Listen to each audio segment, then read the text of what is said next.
Right center field. That's got carry. It's gone. Number 500 and history for Miguel Cabrera. Bottom line is, man, it's hard to break us now. It's hard to break us. As a matter of fact, you ain't going to do it. Open look. Going. He hits it. What a play called by Tom Izzo in that timeout. I was 7 years old watching a football game by myself, and I saw those winged helmets come out of the tunnel, and I was hooked at that point. Hayden, Chicago! Oh, my God! Hayden with the overtime winner! Jameer Gibbs to the end zone. Touchdown, Detroit Lions. You can't cover that man one-on-one. You just can't do it. He drives, lobs to JD for a jam. You play real good, you start. You don't play as good, you work your way back in. It's the American way, except America has gotten soft. But that is the American way. That's the way it works. This is the 6-6 King Jameson Williams, he's got it! Touchdown, Lions! Now it's Larkin with a burst of speed. He scores! Gives the United States the lead for the first time tonight. Well, what a weekend. Sweet 16 is all set. Hi, everybody, and welcome to X's and Bros on this Monday. Glad you're with us. We are brought to you this hour by Mitch Lyons Wealth and MitchLyonsWealth.com. Mondays with Mitch, 7:18 per usual for sure. And in case you missed it, that Sweet 16 is all set, and we'll get to that coming up here on X's and Bros. Big talking point for sure. First, Pistons going to aim for the season series sweep of the Lakers when the two clash at LCA tonight. Detroit owning 51 wins and a 4-game lead in the East right now. LA has won 9 in a row. They've pulled to within third place of the West overall. The one thing that Detroit will not have a problem with tonight, if it's close, and you would think it would be with Detroit with no Cade Cunningham, LeBron James is 2 for 36 in game-tying or game-go-ahead field goal attempts in the last 5 seconds of the fourth quarter and overtime. Since joining the Lakers, he is 2 for 36 in those types of situations. 2 for 36 in game tying or go-ahead field goal attempts in the last 5 seconds of a fourth quarter or overtime. Now, obviously, you take a little bit with a grain of salt because, he may have been given the basketball. Usually not. He's always, it's like a hot potato for him. Usually, there are circumstances that we don't always know about, so you got to give him a little bit of a break there.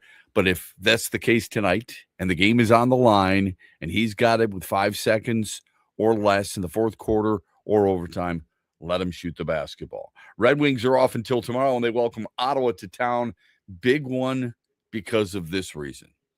The Islanders were 1-0 winners, thanks to Bo Horvat, in the win over Columbus last night. And that means that New York has captured the final wild card spot as of right now. The Wings do have a game in hand.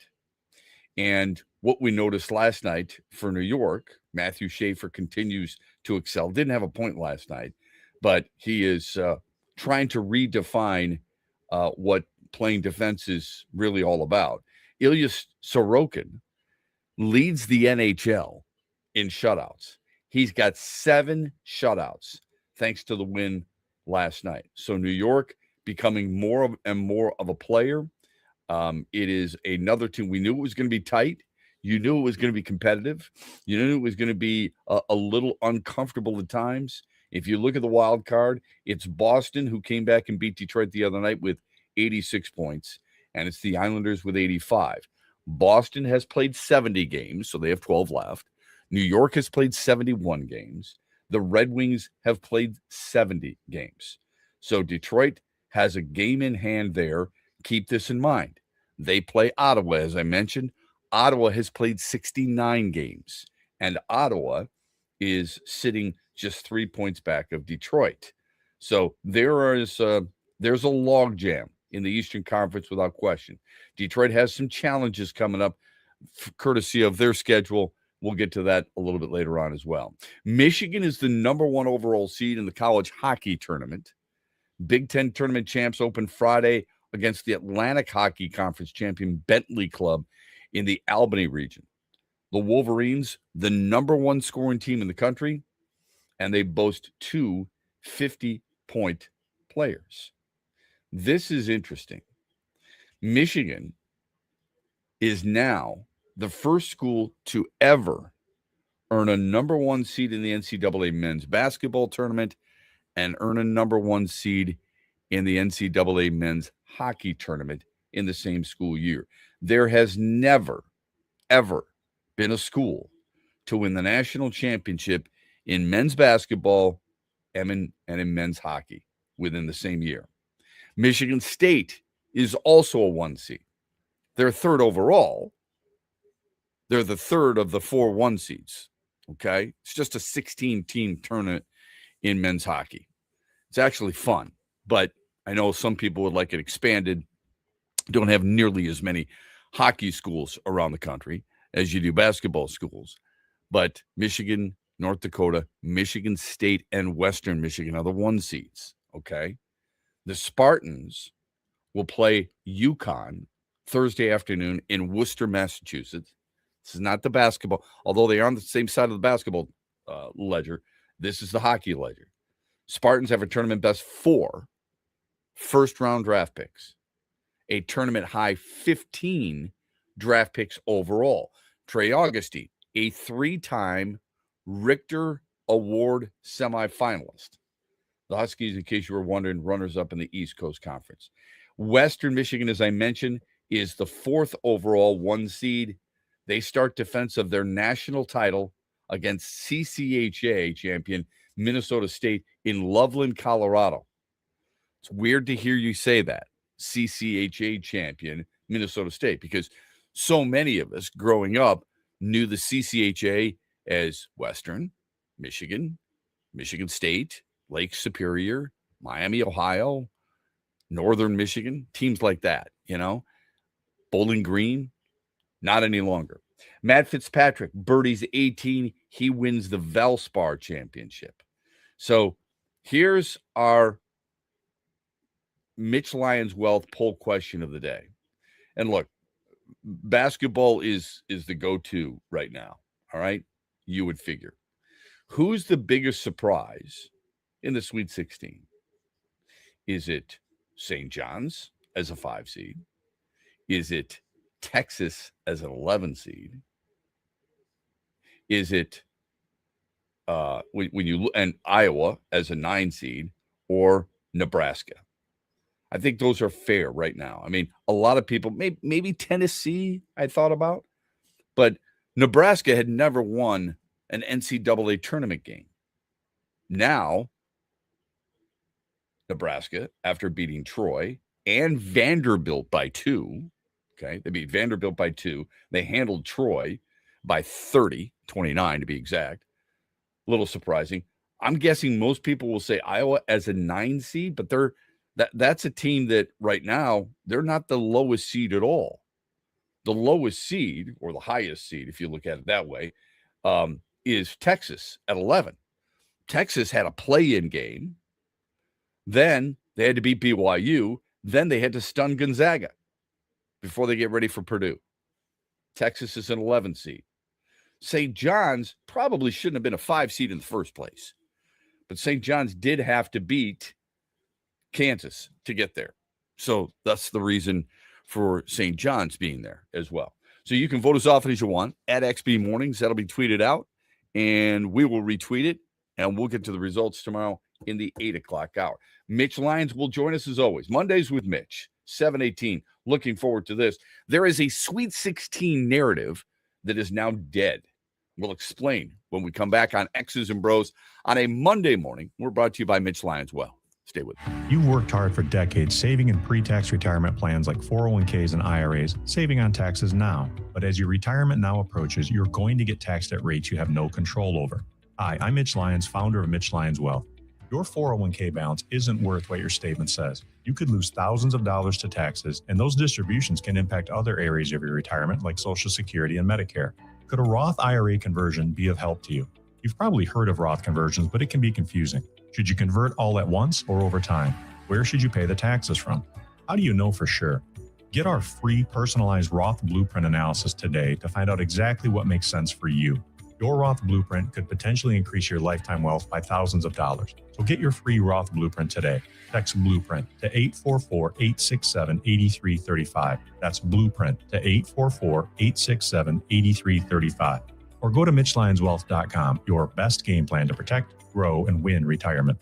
What's up, Michigan? You're listening to my good friend Shep. The Huge Show is coming up later today at 3, right here on the Michigan Sports Network. The Freddie the Pizza Man Foundation is dedicated to providing support to families and Michigan schools touched by autism. We invite you to join us in supporting these families and schools by making a donation at freddythepizzaman.com. With your donation, you can help provide essential resources that can make a real impact. Visit freddythepizzaman.com to make a donation and to learn more about the foundation's mission. That's FREDI thepizzaman.com. Together, we can make a difference. Shop Meijer and enjoy hot deals on Meijer brand must-haves. Save on pantry essentials like select Meijer canned vegetables for 59 cents each. Meijer instant pudding or gelatin, just 79 cents each. Meijer pie crust for $1.59. And Meijer brown and served dinner rolls, just $1.99. Saving money on favorite Meijer brand must-haves? Now that's a good deal better. Exclusions apply. See all deals in the Meijer app. From Grand Rapids, Kalamazoo, Muskegon, Petoskey, Charlevoix, Traverse City, Cadillac, Lansing, and beyond, you are listening to X's and Bros with Matt Shepard only on the Michigan Sports Network. Make sure you listen weekly to our Moving Ferris Forward interviews with Ferris President Bill Pink and other leaders who are moving Ferris forward. Find out more about Big Rapids and Ferris and what they have to offer at ferris.edu.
The college basketball run is not over yet, but it's been a hell of a run so far for the Big Ten. If you think about it, Indiana wins the national championship in football, obviously, and there are now 6 teams in the Sweet 16 from the same conference. Michigan, Michigan State, Purdue, Illinois, Nebraska, and Iowa. One of those teams is obviously going to lose because Iowa and Nebraska play one another. That is not what I'm referring to when it comes to the Sweet 16 killing the narrative. Here's the narrative. Their narrative is that, it's a young man's game. The narrative, and in case people don't know, let's just real quick. Duke plays St. John's. Michigan State plays UConn. Iowa plays Nebraska. Illinois plays Houston. Arizona plays Arkansas. Texas plays Purdue. Michigan plays Alabama. Tennessee plays against Iowa State. Okay, so you got a 1 versus 5 in Duke against St. John's, which, again, should not be a 5 if you think about it. They won the Big East, and they won the Big East tournament. Now, I had a friend of mine say to me yesterday, they should be the 2. UConn should be the 5. I said, you don't replace a Big East team with another Big East team because you disagree with the seeding. Think about this for a moment. When it comes to UConn, they have beaten some good teams. They did beat St. John's by 29, but lost 2 other times to St. John's. All right. So I understand that. I understand why you're a little frustrated because maybe you don't like UConn. Maybe you don't like Danny Hurley. That's fine. I get it. I can't say that I'm necessarily a huge fan either. Okay. But UConn did play it's not by much, a slightly more difficult schedule. UConn also beat Florida. They also beat Kansas. They also beat Illinois. They beat BYU. They won 30 games, 29 before the tournament. That's pretty damn good.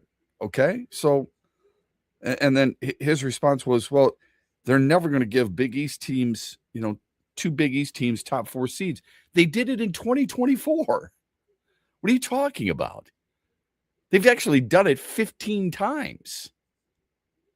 The NCAA has. So, let's be careful when we get to that stuff.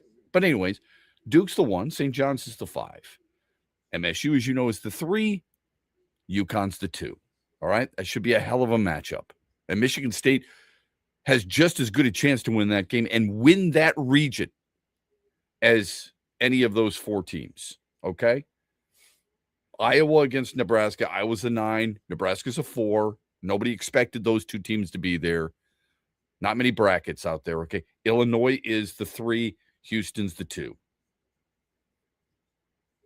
Then you go in the West. It's Arizona is a 1. Arkansas is a 4. Texas is an 11. Purdue's a 2. So I would argue, I bet you a lot of people had Duke. A lot of people had St. John's. A lot of people had MSU. And a lot of people had UConn. That's not a surprise. I think a lot of people had Houston. I don't think many had Iowa or Nebraska. And I don't think many, Illinois. Yeah, I get it. Illinois is a good club. And it's a 3 seed.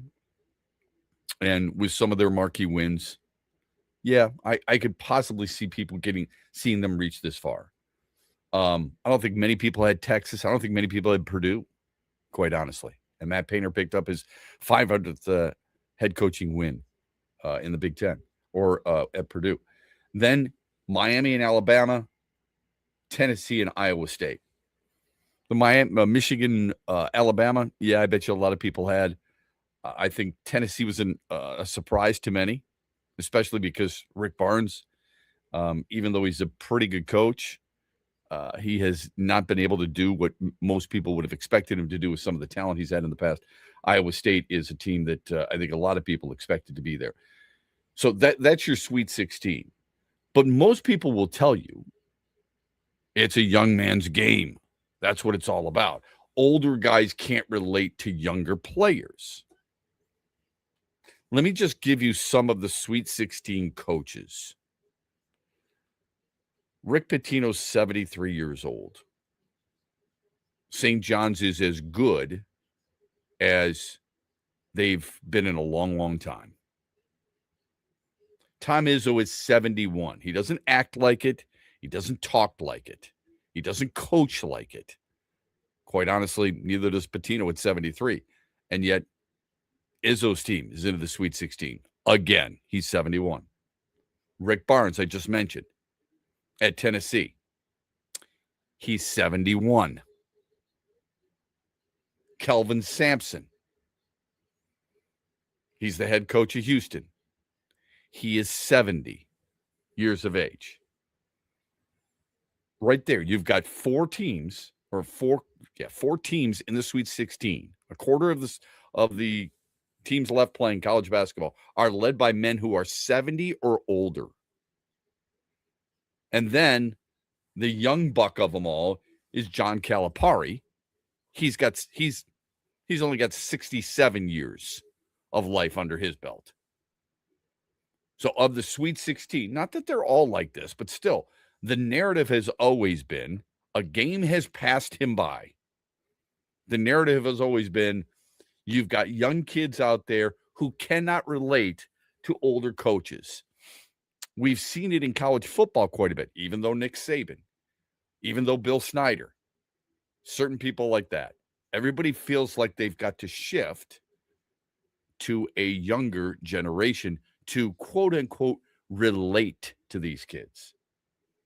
Pitino at 73, Izzo and Barnes at 71, Sampson at 70, and Calipari at 67. I would also remind you that all these men, A, have been here before, B, don't need to do this. All these guys have been here for so long. They've established themselves. Pitino, Hall of Famer. Izzo, Hall of Famer. I don't think Barnes is. Calipari's probably a Hall of Famer, right? Do they really need to be doing this at this age? There is a reason. I mean, there's a lot of reasons.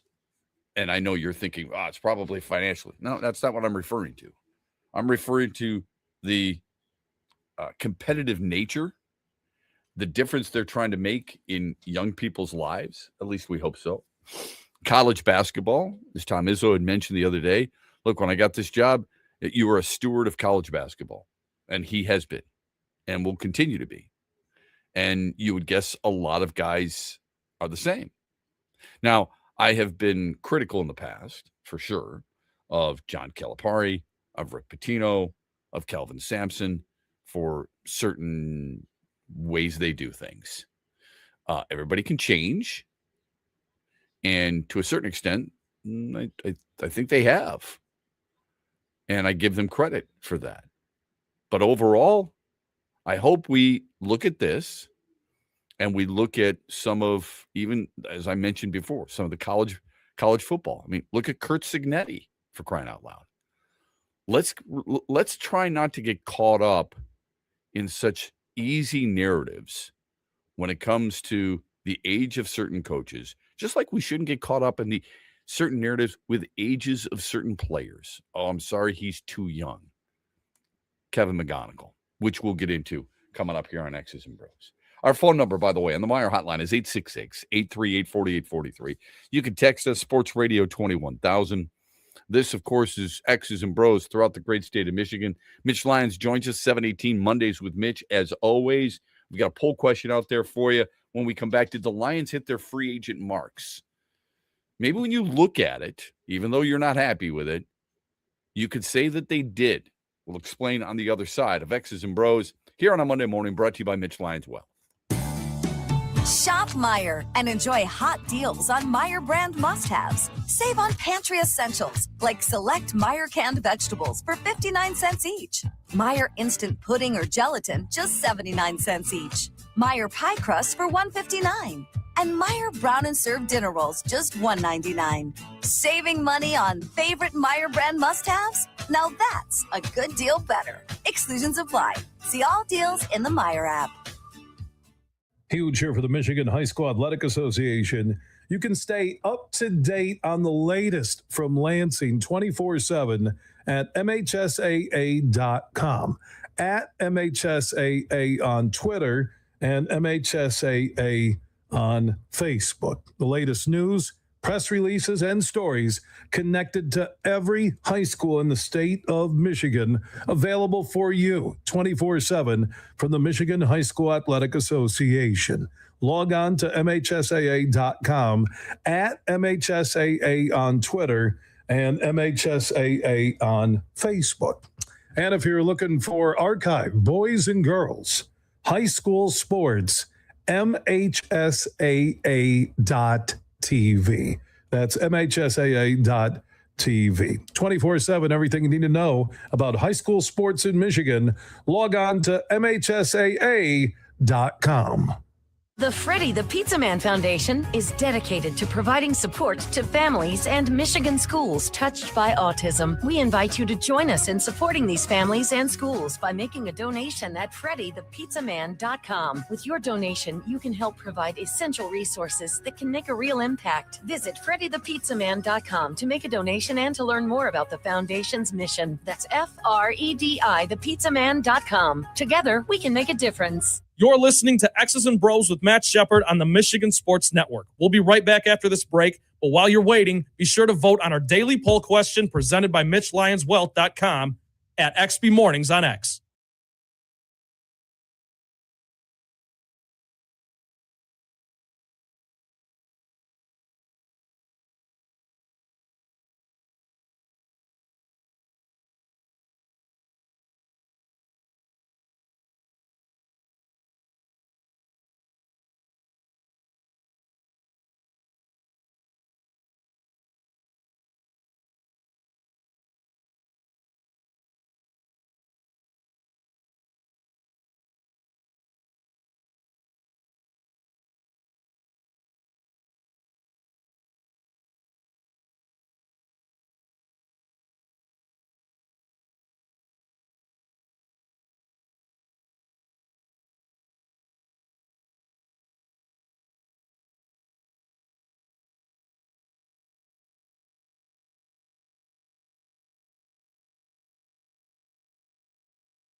35 after the hour. Welcome back on a Monday morning, brought to you by Mitch Lyons Wealth here on X's and Bros. I'm Matt Shepard.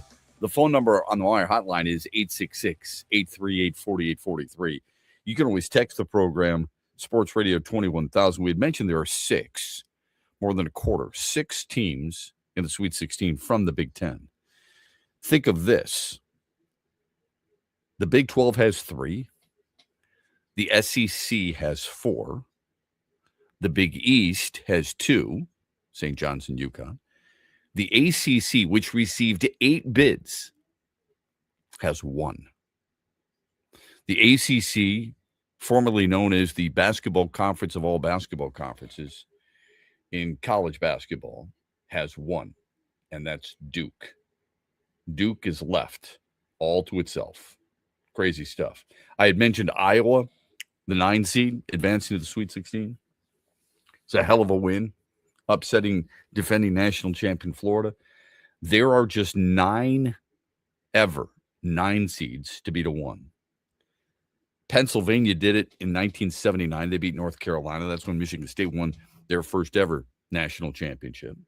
St. Joseph's beat DePaul in 1981. DePaul led by Mark Aguirre. UTEP beat Kansas in 1992. BC knocked off North Carolina in 1994. North Carolina and Kansas are the only teams who were 1 seeds to lose to a 9 in the Sweet 16. UAB beat Kentucky in 2004. Northern Iowa dumped Kansas in 2010. Wichita State surprised Gonzaga in 2013 in a 9 beating a 1. Florida State is a 9 in 2018, beat Xavier, and now Iowa knocks off Florida. It's a hell of a run for the Big Ten. Hell of a run for Iowa. Hell of a year so far for the Big Ten. Would love to see one of the Big Ten teams win it all and knock off that ridiculous, but you have to live with it, right? Ridiculous moniker label that they have, and that is basically that the Big Ten can't win national championships because nobody has won one since 2000. Teams have competed for them. Michigan State, Purdue haven't been able to do it. So, by the way, you can call us on the Meyer hotline, 866-838-4843. You can text the program, Sports Radio 21,000. Mitch Lyons Wealth will join us coming up at 7:18 Mondays with Mitch. The Big Ten has so far in the NCAA tournament 7 wins by 20 points or more. 20 points or more. 7 times they've won. That's already the most by a single conference in a single NCAA tournament of all time. The Big Ten has 7 wins of 20 points or more. In other words, they were blowing teams out. That's incredible. The 6, and that's an NCAA tournament record. The 6 teams by the Big Ten reaching the Sweet 16 is the most the Big Ten has had since the round was created back in 1975. Wow. Just a little historical significance for you. Okay, let me shift gears here. And if you got any comments, any thoughts on the NCAA tournament, feel free. Always appreciate it. Via the text, Sports Radio 21,000. You can comment as well in the comment section here on YouTube, on Facebook, or on, of course, when we are out there on Twitter. So feel free. I read this article on ESPN the other day. The key roster additions and subtractions and the goals and the questions and so on and so forth. It was a really well thought out article. Makes you really contemplate whether or not your team is doing exactly what it needs to do. They literally took every single team. All right. Now they've got beat writers in every single NFL market. So it's a little bit easier than you think, but it's still comprehensive. With the Lions, they wrote Isaiah Pacheco with the additions and Cade Mays and Teddy Bridgewater. Okay. Well, again, a lot is being made of the Teddy Bridgewater just because it's a quarterback, right? But to me, it's like, who cares? Pacheco, the replacement for David Montgomery, all right? He's 27 years old, started 12 games for Kansas City last year, Didn't run for a lot. Don't need him to run for a lot of yards. He could be a goal line back. That's good. Doesn't fumble. Guy who hits the hole really hard, is physical, good pass protector, has good hands on the receiving end of passes. I'm not saying he's going to challenge Jahmyr Gibbs for PT. All I'm telling you is he is a very serviceable, as a two-time world champion, serviceable backup. All right? If you can't have David Montgomery, didn't seem he was really happy here with his role. Pacheco understanding his role, and one would assume, and I think it's a fair assumption, Dan Campbell, Brad Holmes, before they decide, hey, we want you to come here, we want you to be part of us, this is a big deal, this is your role, this is how we envision you being there. He's fired up for it, all good things, I think, okay? Tough, hard-nosed player, and still a young player, as I mentioned, 27 years old. Not a lot of wear and tear on the body just yet. Cade Mays. Of course, everybody wants the next Frank Ragnow. Tough to do that. But a guy who is a 94.3% pass block win rate. All right? Allowing just one sack. Pretty damn good. Now, does that solve the left tackle situation? No. But it does fill at least one of the holes up front. They bring up Teddy Bridgewater. Again, okay, that doesn't thrill me. I would rather see a more competitive type of situation in camp than Teddy Bridgewater being handed the backup role. If he has to play, they're in deep trouble. You could say that about a lot of teams, but their quarterback room, even though Jared Goff, no one's thrown more touchdown passes than Jared Goff of the last 3 years, is him and Teddy Bridgewater. To me, is just, you're comfortable with Goff. You're not so comfortable with Bridgewater. At least I'm not. Anyway, Larry Borum, the offensive lineman, 1-year deal. Lions address another need on their offensive line. They write, he's capable of playing either tackle spot. He's best suited up as a backup. Has significant starting experience at 38 starts under his belt. 11 for the Dolphins last year, and he had a pass block win rate that was functional, 91.2%. Okay? Again, as I've said before, you've got to build depth. In the NFL, you've got to have guys, especially up front. On both lines, you must have depth, and he gives them that. They bring up Malcolm Rodriguez, and of course, anytime people talk about Malcolm Rodriguez, what do they say? Oh, the Hard Knocks version. Okay, Rock Yassin, Tom Kennedy, Tyler Conklin, who I think is a little bit of an underrated signing. Spent last year with the Chargers, even though he only had 7 catches. This is a guy who is, and again, from Chesterfield, Central Michigan, that's great. That to me is not the most important thing. But what he is he's reliable. He's a steady guy. All right. So Sam Laporta coming back. This is a guy when he's thrown to, I don't know all the offensive schemes that other teams play.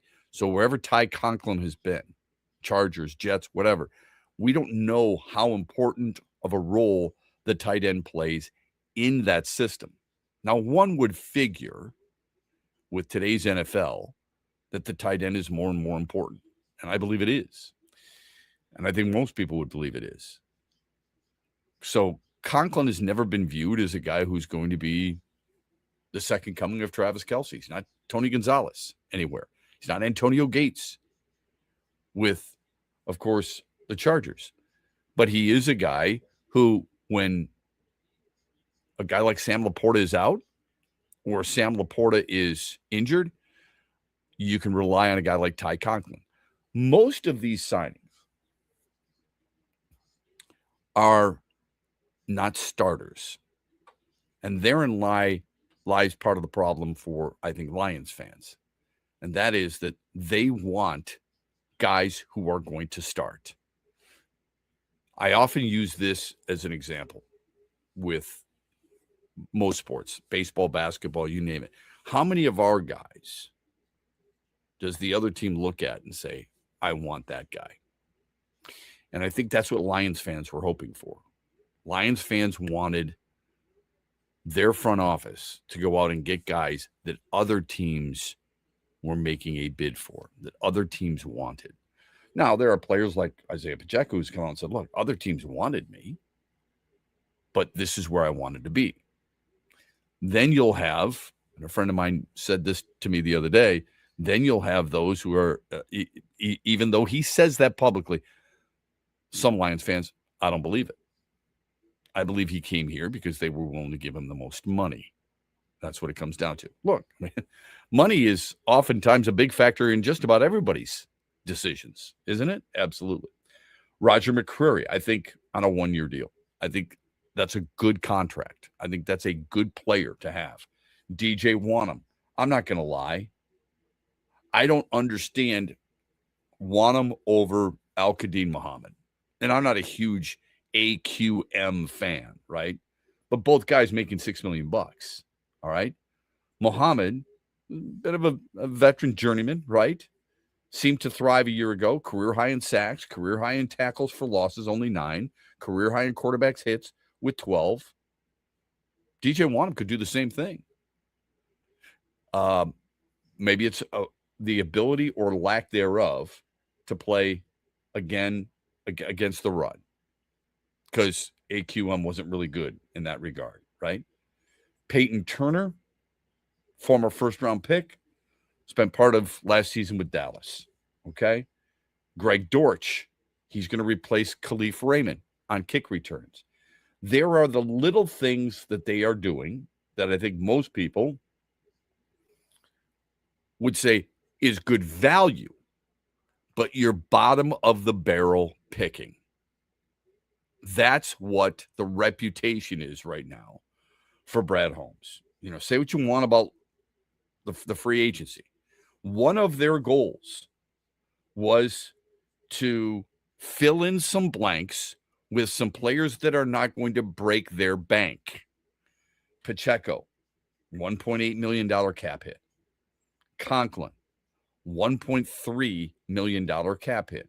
Dortch, $1.4 million cap hit. Clark, 1.3.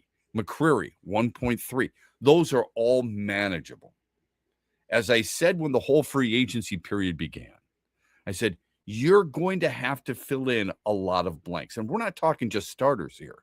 We're talking about depth guys. And it's not sexy. It's not something you're calling your friend, I can't believe we just got this guy.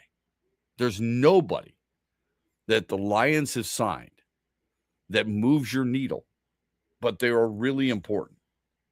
And it's interesting because the biggest successes that Brad Holmes has had as free agents, all right, who would they be?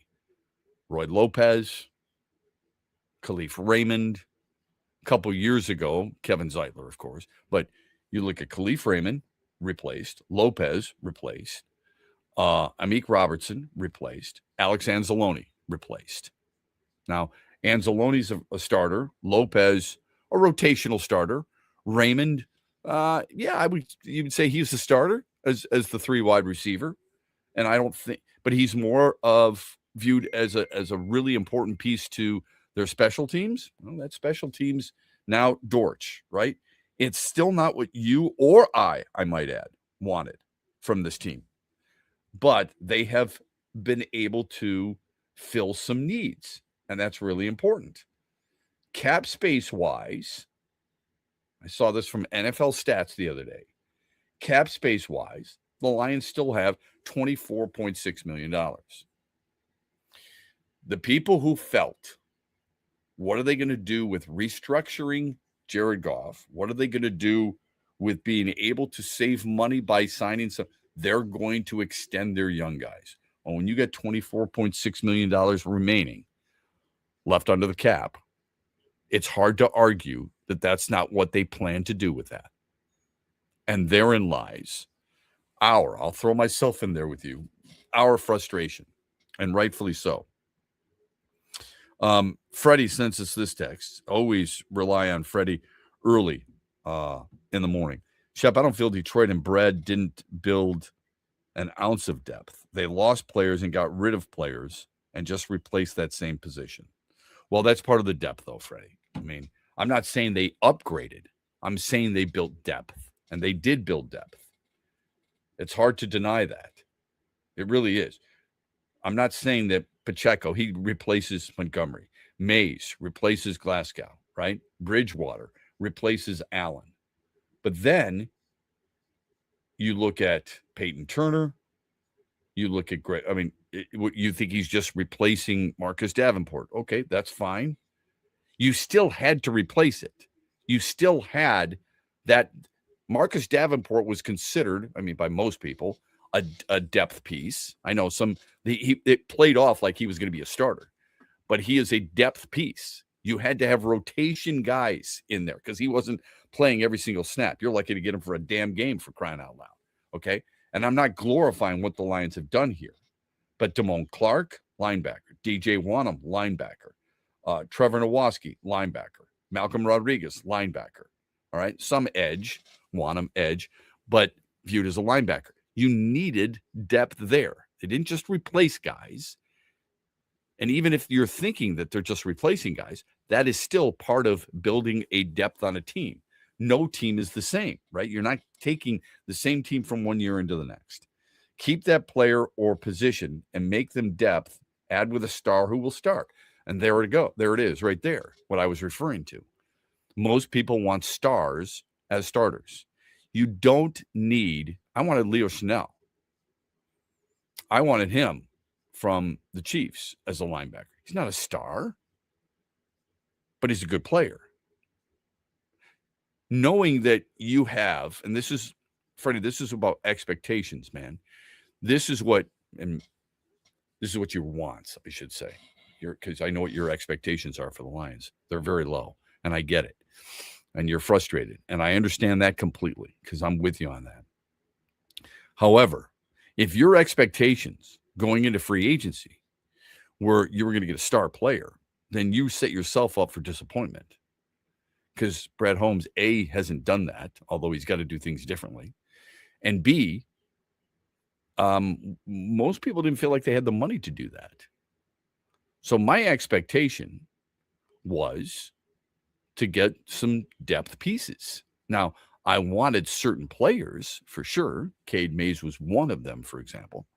But you were never going to get a star player because of the money that is really handed out to your own star players, I might add. And by the way, which star player did they lose? You expect to lose a player who was a solid rotational player and gain a star? That's unrealistic. We'll explain on the other side. More to come here on X's and Bros. Always appreciate the time on a Monday morning, brought to you by Mitch Lyons Wealth.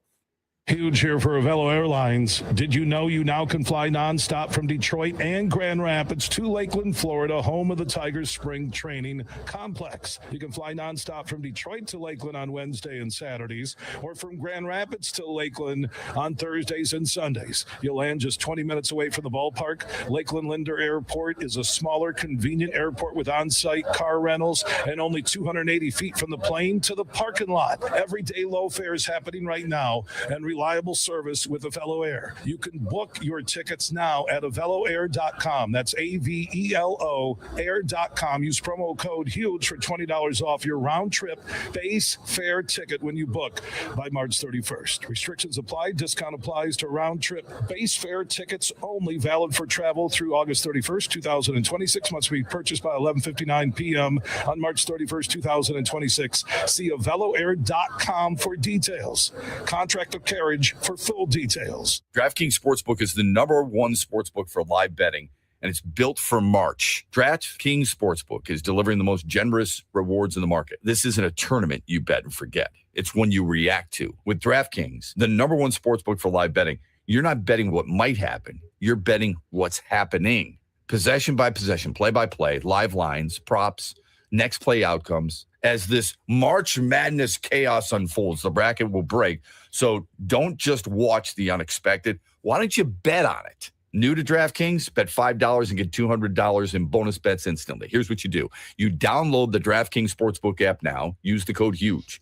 That code is HUGE. Turn $5 into 200 in bonus bets instantly in partnership with DraftKings. The crown is yours. If you or someone you know has a gambling problem, wants help, call 1-800-GAMBLER. 21 years or older, Michigan only. Eligibility restrictions do apply. Bonus bets expire 7 days after issuance.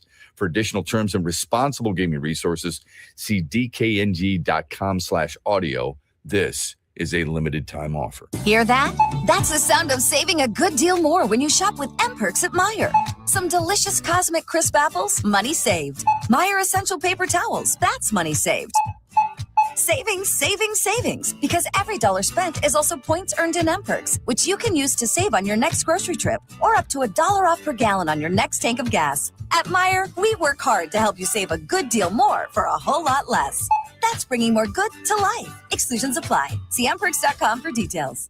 The Freddie the Pizza Man Foundation is dedicated to providing support to families and Michigan schools touched by autism. We invite you to join us in supporting these families and schools by making a donation at freddythepizzaman.com. With your donation, you can help provide essential resources that can make a real impact. Visit freddythepizzaman.com to make a donation and to learn more about the foundation's mission. That's FREDI, thepizzaman.com. Together, we can make a difference.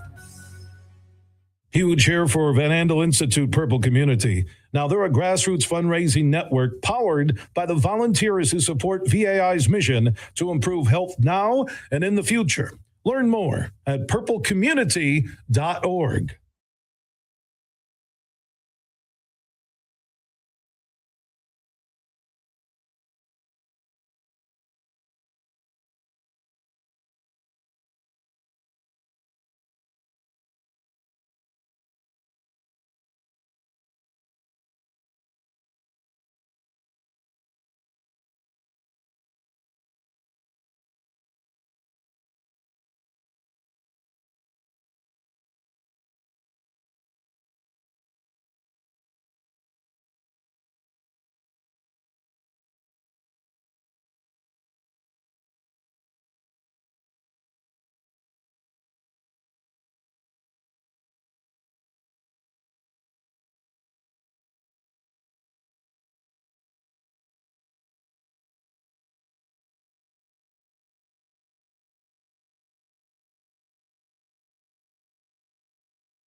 Second hour of the program. Welcome back on a Monday morning. We're brought to you this hour by Meijer. Welcome to X's and Bros throughout the great state of Michigan. The Meijer hotline, 866-838-4843. The text line, Sports Radio 21,000. Going to dive into some baseball discussion here. I would say so far, Framber Valdez, pretty damn good. 4 games, 2-0. ERA under 1. He struck out 16 and 18 in the third innings. Not a bad investment thus far, if that's the indication. I don't build a lot on spring training numbers for pitchers. They're working on so many different things. I build a lot, though, I'll tell you that, on what Kevin McGonigal has done. Been damn good, man.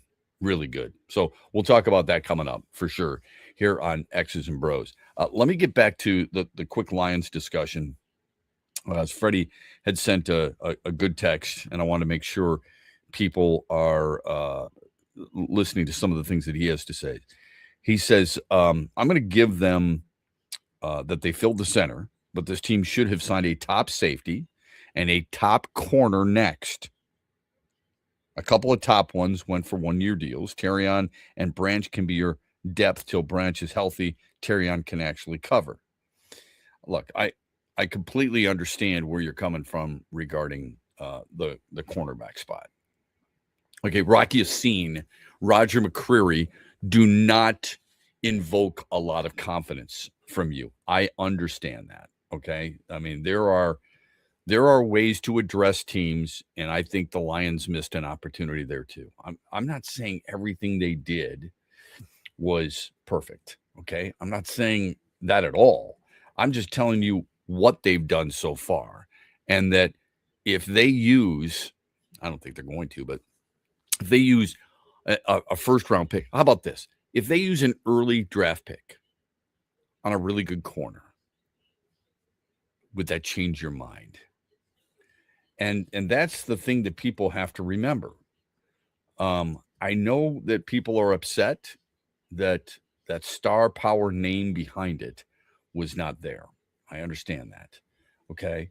I think there are ways that this Lions team has been building a team and they've gotten stuck. I do. I think they've gotten stuck in an issue where Brad Holmes has a belief. And I think for the most part, it's been pretty damn good. But lately, you and I, and I'm throwing myself in there on this, are a little concerned that if you continue to do the same thing all the time, that you are not going to be able to shake free from your methodology. And I don't think this team's going to be in a position to take Caleb Downs or Mansour Delaney or even Avion Terrell. But they do have an opportunity to get, I would guess, a decent cornerback in the draft. Now, immediately your response should be, and I don't blame you one damn bit, should be, I don't want rookies starting for me in that position unless they're, a Caleb Downs, unless they're a high-end player. And when you don't have a guy like Terrion Arnold, who was a first-round pick, and he can't make it, and we've seen plenty of corners in the past not be able to do that, then it's going to leave you shaken. It's going to leave you less trustworthy of your front office, and that is completely understandable. Shep, 8 and 9 again. Then let's hear those golf chants in December. Okay, that's Freddie. I mean, just anybody predicting what an NFL team is going to be in late March when you haven't even had the draft is ridiculous and short-sighted. Shep, this team should have restructured St. Brown and Sewell instead. Those are guys you actually want to keep around for a while, not golf who they actually restructured. I don't disagree with that. I thought for sure they were going to restructure. If not both, one of those two players. Shep, he and Dan both said in year-end pressers, we look at everything. He has a Super Bowl roster that needs that big piece. The window isn't broken yet, but the screen is ripped and fixed with masking tape. If it's a Super Bowl roster, So this is where it might be semantical, but this is where you and I disagree. It's not a Super Bowl. If it's a Super Bowl roster, sorry, teams that have Super Bowl rosters, unless you want to blame the coaches, don't get knocked out in the first round or fail to make the playoffs. How's it a Super Bowl roster? Waiting on those cracks in AP, it's been happening. I've always believed it. This organization is cursed. Just make Spielman the GM now and let him work with Dan. A lot of in-depth things right there from Freddie, but I always appreciate the insight. I really do. You can text us, Sports Radio 21,000. Some people have gone out there and applauded what the Raiders have done in free agency. And by all accounts, it looks like it's been pretty impressive, don't you think? It started with Tyler Linderbaum. That's a guy that people here in Detroit desperately wanted. They thought this would be the key to unlocking Detroit's success of what they've had before. Okay. Signed Connor Hayward, Jalen Naylor, Kwity Paye, Nakobe Dean, Quay Walker, all starters, all big names. Remember, they had room for those guys because of A, the salary cap, B, they didn't have any good players from what we've, seen in the past. I would just remind you, it's the same organization, although not led by the exact same people. Same organization that, picked Napoleon Harris when Ed Reed went right after him. They picked Robert Gallery out of Iowa when Larry Fitzgerald went right after him. They picked Fabian Washington. Aaron Rodgers went right after him. They picked Jamarcus Russell. Calvin Johnson was left there for the Lions taking. They traded away picks. New England then used those for Rob Gronkowski.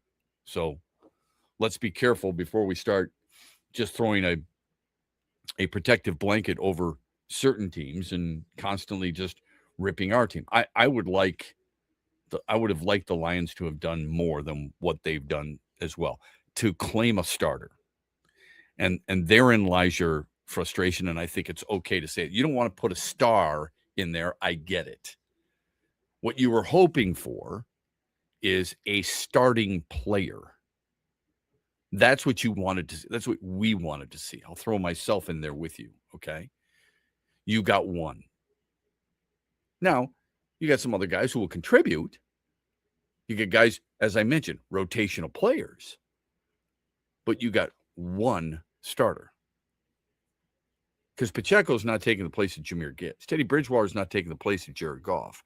The various players that they've signed are more depth pieces. And you feel like Anzalone's the starter. Who's going to be the starter next to him? Maybe he's not on this team yet. Okay? Because it's probably not Nowoski. It's probably not Rodriguez.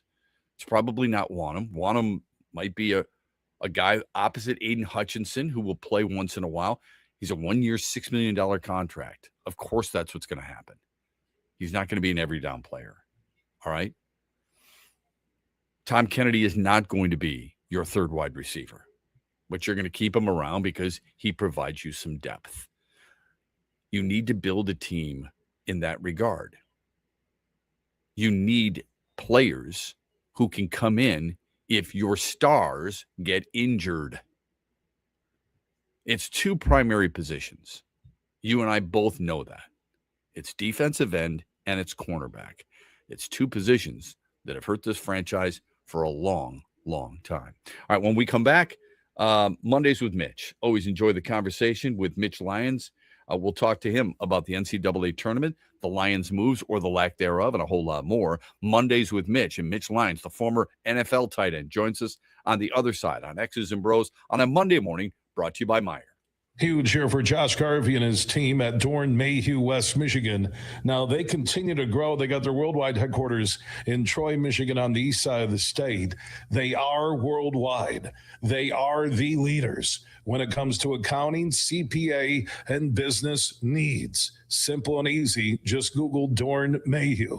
And also Josh Garvey joins me every Tuesday as we talk hoops with former Michigan and Cleveland Cavaliers head coach John Beilein. Tuesdays, 5 p.m., Josh Garvey, Coach Beilein, and myself, we talk Michigan, Michigan State, and the Pistons. Talking hoops happens all the way through the NBA Finals. And could you imagine if the Pistons are in the NBA Finals?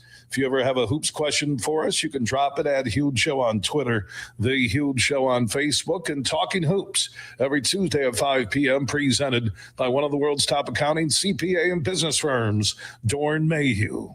DraftKings Sportsbook is the number one sportsbook for live betting, and it's built for March. DraftKings Sportsbook is delivering the most generous rewards in the market. This isn't a tournament you bet and forget. It's one you react to. With DraftKings, the number one sportsbook for live betting, you're not betting what might happen. You're betting what's happening.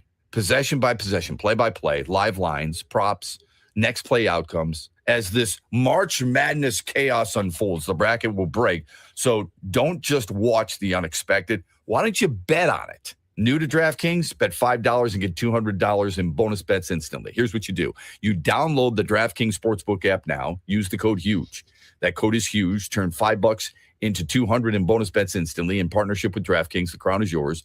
If you or someone you know has a gambling problem, wants help, call 1-800-GAMBLER. 21 years or older, Michigan only. Eligibility restrictions do apply. Bonus bets expire 7 days after issuance. For additional terms and responsible gaming resources, see dkng.com/audio. This is a limited time offer. Huge here for Van Andel Institute Purple Community. Now, they're a grassroots fundraising network powered by the volunteers who support VAI's mission to improve health now and in the future. Learn more at purplecommunity.org.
18 after the hour on this Monday. Welcome, everybody. X's and Bros, Monday through Friday, 6 until 9 throughout the great state of Michigan. Of course, streaming live on YouTube, on Twitter, and on Facebook as well. Every Monday, 7:18, we do Mondays with Mitch. Mitch Lyons and Mitch Lyons Wealth. Call him today, 866-85-STEEL. You can sign up for his free newsletter. You can pick up his book, Retirement of Steel. You can also get a free streaming code on his website for the documentary Retirement Deception. It's a film protecting people from the deceptions of retirement planning. He is a featured expert in that regard for sure. You need to understand that it's never too early and really never too late to think about, retirement. It's really important right now, especially the way things are in our economy. So important to do that. Mitch Lyons, MitchLyonsWealth.com. I want to talk to him a little bit about Spartans weekend. Him, of course, being a former Spartan tight end, going on to play 7 to 8 years in the National Football League with, the Atlanta Falcons, primarily Pittsburgh Steelers as well. So he's got a pretty good idea of what the Lions have done or need to do. So want to make sure we get him on board for that as well. And the other thing, and it's football related, but it has to do with an Olympic football sport. And we'll get to that coming up too. But first, let's welcome in Mitch Lyons, MitchLyonsWealth.com from Mitch Lyons Wealth. Mitch, hope you're well, my friend. What'd you like most about the Spartans weekend? Oh, boy. Well, I tell you what, they're shooting the ball pretty well, which helps. Anytime you're making 10 and 11 threes, I think that gives us a really good chance to win. And more than that, though, I just love their tenacity, their toughness. It's a Tom Izzo type team, as always, and Izzo's good in the tournament. And this team, they've got a lot of pieces, and I was feeling pretty upbeat watching them both games. Yeah, I would say Izzo's great in the tournament, and I don't use that word very often. What else I liked about the weekend is that Michigan State is also a number 1 seed in the college hockey tournament as well. So really, you expand that, and they feel pretty good, even though the Lady Spartans lost last night. But when you look at what this team has been able to do, and I thought they were playing really good basketball at the end of the regular season, and I said that, even though they lost to Michigan in the very last game, I thought they played well. What is it you see from MSU that perhaps you are feeling was lacking at times during their losses? This is who they are. What is it you're seeing that isn't giving you the most encouragement besides the 3-point shooting? Yeah, well, that's a big part of it. When the ball goes in the hoop, we tend to look better. But the thing I love about this team is you've got Fierce. He's the head, and he just plays so confidently. And we've got a lot of pieces where guys are stepping up at different times. First game, it was Carson Cooper having a big game. Yeah. Second game, Cone Carr, just fantastic. I love the energy he brought. I mean, he's a physical freak, but just the way he was fighting for loose balls and stuff, I think it energizes his teammates. And this team just plays for each other. That's what I love about them. They're just, it's selfless basketball. They don't care who gets the credit. They share the ball, and they're tough on D. They're scrap for loose balls. I mean, your best when your best players are diving for loose balls, that sends a message and sets the tone for the entire team.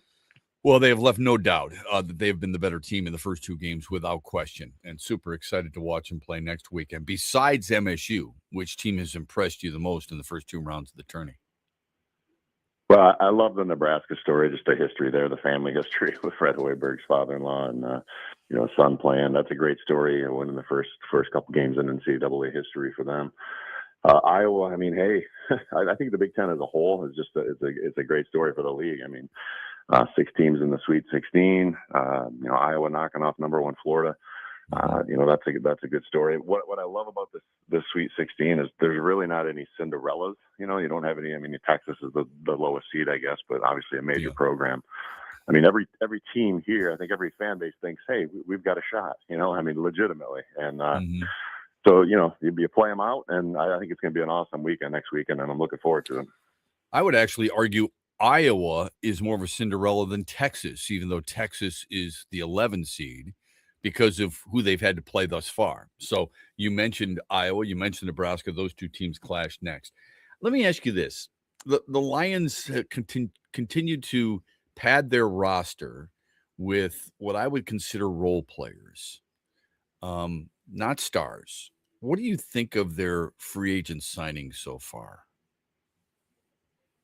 I think solid, but not spectacular. There's obviously nobody that's coming in and stepping in and taking Taylor Decker's spot. They're obviously going to have to go there in the draft, I would think, first and foremost. Mm-hmm. You hope that some of these solid guys that, maybe, you hear, a couple of the DNs talking about playing opposite Hutch. I mean, I hope somebody can step in and maybe take a boost, a step forward as maybe being the right fit. Sometimes it just takes being the right fit, being in the right situation. So, maybe one of those guys steps in opposite Hutch and has a career year, and we're saying, geez, what a great signing. But nothing that really lights you up looking at it on paper. But, they're obviously going to have to make some splashes in the draft and try to get that left tackle spot filled. Well, how important is a guy who played in the league for a long time? How important are certain signings that may not be spectacular? Isaiah Pacheco is going to play a certain role. Ty Conklin's going to play a certain role. Roger McCreary is going to play a certain role. How important are those types of signings for a team that needs to build up its 54-man roster? Well, they're big, and I think they show over time. I love the Pacheco signing. If he's going to get the same amount of carries as David Montgomery got, it's probably not going to be that big of a splash. However, if Gibbs were to go down with a pulled hammy or something, and all of a sudden you got a guy that's got to be in there for 4 weeks, I think that's where that kind of depth really shows up, and it's like, okay, we had somebody that can step in there and take over and not miss too much at that position from a production standpoint. A Teddy Bridgewater doesn't make a big splash necessarily unless Goff goes out for 3 games with a bruised shoulder or something like that.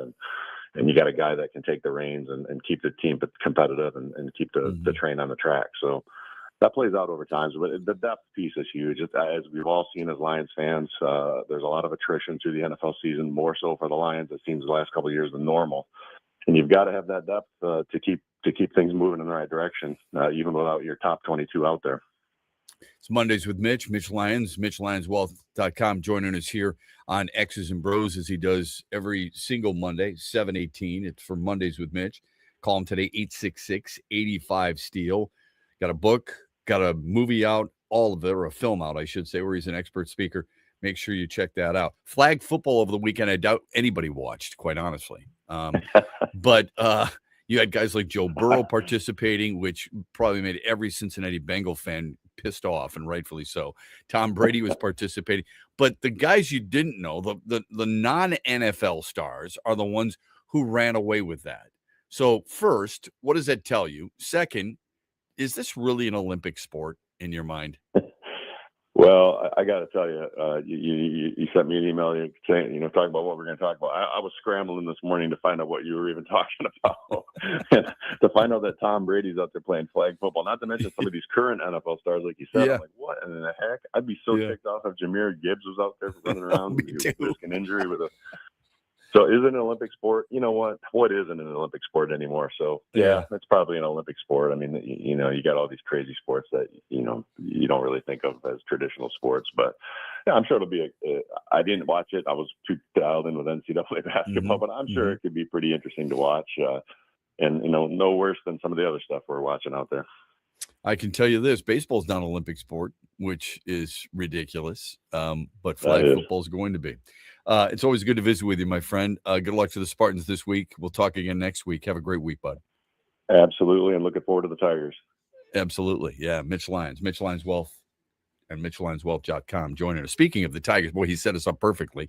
CBS Sports came out with the top 100 players. Okay, how many Tigers do you think are on there, and where do you think they are? It's just one website's opinion, but it's worth noting. We'll discuss that on the other side of X's and Bros right after this. Brought to you by Meijer. Huge here for Josh Garvey and his team at Dorn Mayhew, West Michigan. Now, they continue to grow. They got their worldwide headquarters in Troy, Michigan, on the east side of the state. They are worldwide. They are the leaders when it comes to accounting, CPA, and business needs. Simple and easy. Just Google Dorn Mayhew. And also Josh Garvey joins me every Tuesday as we talk hoops with former Michigan and Cleveland Cavaliers head coach John Beilein. Tuesdays, 5 p.m., Josh Garvey, Coach Beilein, and myself, we talk Michigan, Michigan State, and the Pistons. Talking hoops happens all the way through the NBA Finals. And could you imagine if the Pistons are in the NBA Finals? If you ever have a hoops question for us, you can drop it at Huge Show on Twitter, The Huge Show on Facebook, and Talking Hoops every Tuesday at 5 p.m. presented by one of the world's top accounting, CPA, and business firms, Dorn Mayhew. DraftKings Sportsbook is the number one sportsbook for live betting, and it's built for March. DraftKings Sportsbook is delivering the most generous rewards in the market. This isn't a tournament you bet and forget. It's one you react to. With DraftKings, the number one sportsbook for live betting, you're not betting what might happen. You're betting what's happening.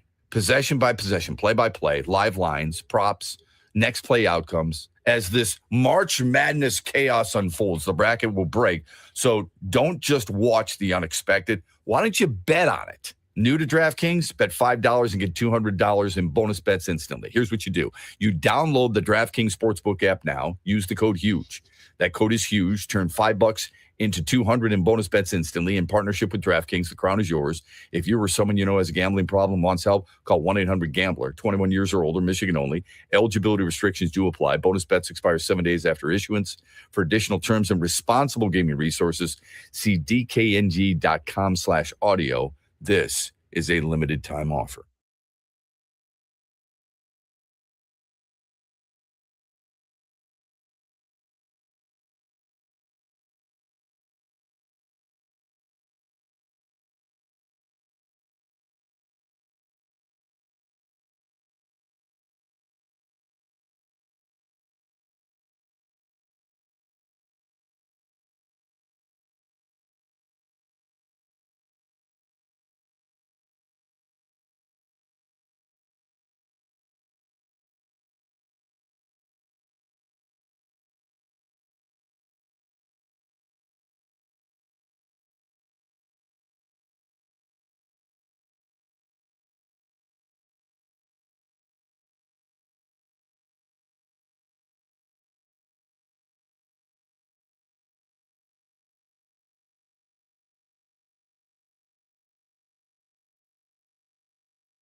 don't think people are paying super close attention to spring training in the sense of, how certain players might be doing outside of Kevin McGonigal, Max Clark, who was just assigned to Toledo. The Tigers have a couple of games against Colorado today and tomorrow, and then they're off to San Diego. The regular season begins on Thursday. The home opener is Friday, April 3rd, in case you were wondering, against St. Louis. So they open on the road, 3 in San Diego, 3 in Arizona before coming home. It's a good time for certain websites to start judging and believing in certain players. CBS Sports has come out with what they call the top 100 players in the league. Now, this is very subjective, and this is very argumentative, all right? The Tigers, they list with 3 players in the top 100, okay? Riley Green is at 65. I'm not here to tell you it's right, wrong, or indifferent. I'm just here to tell you what they said and what I believe in, all right? I think a guy like Riley Green is a very good baseball player. And I think he's going to be a good player for the Tigers for a long time if they so choose to keep him around that long, okay? They have him just ahead of or below. It's Roman Anthony at 66, and Roman Anthony's only 21, coming off a really good World Baseball Classic, even though he made the final out that allowed Venezuela to take the gold for the first time. And just behind Nathan Eovaldi, who's ranked at 64. Here's what they say about Riley Green. Still just 25 years of age. People in Detroit seem to conveniently forget that because, he's the 5th overall pick and people wanted him up quickly and they wanted results quickly. And baseball, you just don't get that very often. Like most sports, but especially first-round picks. You just do. You want to see them so quickly. Max Clark's another good example of it. And when they don't get here fast enough for your liking, you think they're a bust. Jace Young has made pretty damn good adjustments. Jace Young he's had a very good offensive spring training. But people saw him for a certain number of at-bats over each of the last 2 seasons and have come to a conclusion that's hard for him to shake right now. Anyway, Riley Green, just 25 years of age. He goes into 2026 with a career OPS plus of 118 in 4 MLB seasons. OPS plus means on-base plus slugging, no matter where you're playing. All right? 100 is average. 118 is good. Last year, he racked up a career-high 36 homers, thanks in part to some of the highest bat speed in all of baseball. People have forgotten that. Maybe I shouldn't say it that way. It's not that people have forgotten it. It's that people overlook that. What do they look at? You know what they look at, okay? And it comes right back to, and I said this when he said it, it comes right back to the strikeouts and how he talked about those strikeouts more than anything else. He's had a good spring. I don't think many people have followed it closely. He's batting over 280. He's got 4 bombs, 11 runs driven in.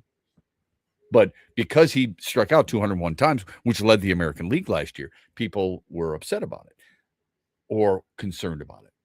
Maybe I shouldn't say upset. I think what upset them was what he said about that. When he was asked about the strikeouts, I bet you Riley Green would like a do-over. Anyway, they got him ranked at 65, which, I could read every single player. You would probably say, oh, that's probably about right. When I tell you that Manny Machado's at 63, does that help you or hurt the case? Blake Snell at 62, Matt Chapman at 61. I mean, this is what I mean about being very, very subjective. Who would have thought Joe Ryan would be ranked ahead of Blake Snell? Probably not too many. Sonny Gray ahead of them. Probably not too many. As difficult a season as Adley Rutschman had last year, would you think he would be rated higher than Bryce Harper? Probably not. Would you have suggested that Cardinals shortstop Mason Wynn would be ahead of Bryce Harper? Because I sure as hell wouldn't. Would you have thought Michael Garcia would be ahead of him? Again, not me. Anyway, so you've got Riley Green at 65. At 30, you've got you've got Framber Valdez.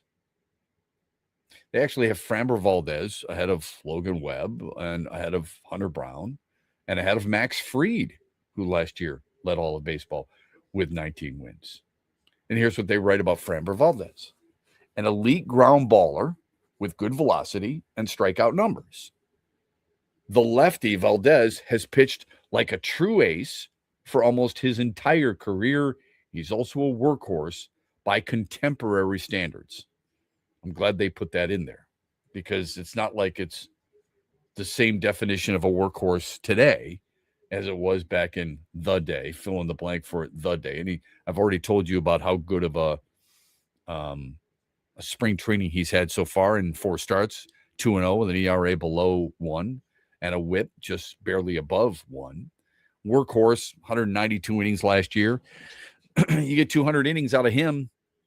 You get close to 200 innings out of Tarek Skubal. You know my rule regarding starting pitching and the amount of innings you have to have, over 850 innings pitched by starters. You're in pretty good shape. Framber Valdez in the last 4 years, 201. I'm rounding now because it was 203rd, but 201, 198, 176, 192. In other words, he's healthy. 31 starts, 28 starts, 31 starts. Amen. It's good stuff. All right. They have him ranked at 30. So that was a good signing. And we talk about the lack of star power signing by the Lions. That was a star-powered signing by the Tigers, Framber Valdez. Yes, Justin Verlander was a star-studded signing as well, in name only. Okay, because of the age. I like the signing. I like him at the back end of the bullpen. I would like it a lot more if Casey Mize pitched better than a 7.5 ERA in the spring. Anyway, so you got Framber Valdez at 30, and then you got Tarek Skubal, which isn't a surprise. You knew damn well he was going to be top 100. You knew damn well he was going to be top 10. Where did you figure him to be? I know what you're thinking right now. He's the best pitcher in baseball. You would think he's somewhere in the neighborhood of 3 or 4. They rank him 5th, which, depending on what other players they have above him, may not upset you that much. Upset might be the wrong word. May not make you more than quizzical until you find out that Paul Skeens is number 4. And this is why I said a year ago, when Skubal was well on his way to his second straight Cy Young, I said, there are people in Pittsburgh and around baseball who believe Paul Skeens is better. You're splitting hairs here because you'll take either one of them. Here's what they write about Skubal. With good reason, Skubal won the Cy Young Award for a second straight season. The best-in-class stuff, plus the underlying forward-looking indicators from the past handful of seasons, all point toward continued dominance for the 29-year-old ace lefty. The 2026 season will be his walk year. And that's not free passes. That's not, here's a pitch outside the zone, take first base. That's, he's out of here. That according to CBS. Paul Skeens at 4. And then the top 3 are interesting. Shohei Ohtani, you know, is going to be number 1. But you wonder how much people looked at the World Baseball Classic and the struggles that Aaron Judge has had. And I like Aaron Judge a lot. But you have to admit, it has been more than troublesome in certain situations. For example, his World Series performance and his World Baseball Classic performance. Now, look, you and I both know that the Yankees don't get to the postseason if it's not for Aaron Judge. Okay? I hope you know that. I'm sure you do. All right? But one has to admit You know, when you're batting 222 in the World Series in 2024, and this past season, he was really good in the ALDS against Toronto. People forget that. He was really good in the wild card game, wild card series against Boston too. But they remember the ALCS against Houston. They remember the ALDS against Cleveland. They remember more of his struggles than they do his big moments because there weren't enough of them. When you bat 236 in your career in the playoffs, it is reminiscent of Alex Rodriguez. And when are you going to break through? And then, of course, what happened in the World Baseball Classic as well. So I've said this forever. It's tough to change people's minds if you're an athlete, really in life, but especially as an athlete. They have you pegged as a certain type of player. Javier Baez can't hit sliders. Riley Green strikes out too much. I want Tarek Skubal to go longer and complete more than one game in his career. Okay? Anyway, Aaron Judge they have as number 2 and Bobby Witt Jr. at number 3. And you know how I feel about Bobby Witt Jr. And speaking of, you know, when you look at labels and so on and so forth, Luka Doncic is a guy who is labeled, and he will be in town with the Lakers tonight to take on the Pistons. He's labeled by yours truly, including as a guy who has historically been out of shape and doesn't play very good defense. Well, he is also the primary reason, he's the reason that the Lakers are in the position that they're in right now. Without Luka Doncic, where are the Lakers? They are not even close to being a Western Conference threat, if you think they are one right now. And I find it hard to believe that people wouldn't at least consider that. I'm not saying they're better than Oklahoma City. I'm not saying they're better than San Antonio. But they do have 46 wins. And it's interesting how people are willing to say Boston scares me, New York scares me. They've got one more win than LA. And LA's playing better than they are right now. Okay? They've won 9 in a row.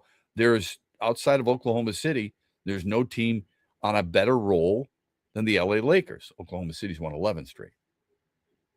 Strength is in the West, without a doubt. But Luka Doncic has become, and maybe it's when LeBron James sits, because when Doncic and Austin Reeves are on the floor together, they're really good. You throw in LeBron James, and at times it can be a little bit of a struggle. But Doncic has been just one of the best volume three-point shooters perhaps we have ever seen. Since the All-Star break, he's knocking down 43% from deep. He's taking 12 triples per game from behind the long line. And, believe it or not, he has played much better defense. So I've been quick, and I think fairly and rightfully so, to complain about him and how it drives me crazy how he plays, even though he's one of the most gifted offensive players I have ever seen. And I've said that on a pretty regular basis. He's going to be in that conversation. Not that anyone's going to overtake LeBron for most points scored, because LeBron's a freak for sure. And because he's out there with certain goals in mind. I've got to have that record. I don't know if Doncic is like that. But from a scoring standpoint, I mean, obviously Kevin Durant's still playing. And Kevin Durant just passed Michael Jordan in career points. I don't know if Doncic will ever get there, but in terms of just pure scoring, it's truly one of the better players you and I have ever seen in our lifetime. But he's playing much better defense, like switch defenses. He's got one of the better percentages right now. He also leads the Lakers in steals. And he's 7th, believe it or not, in charges drawn.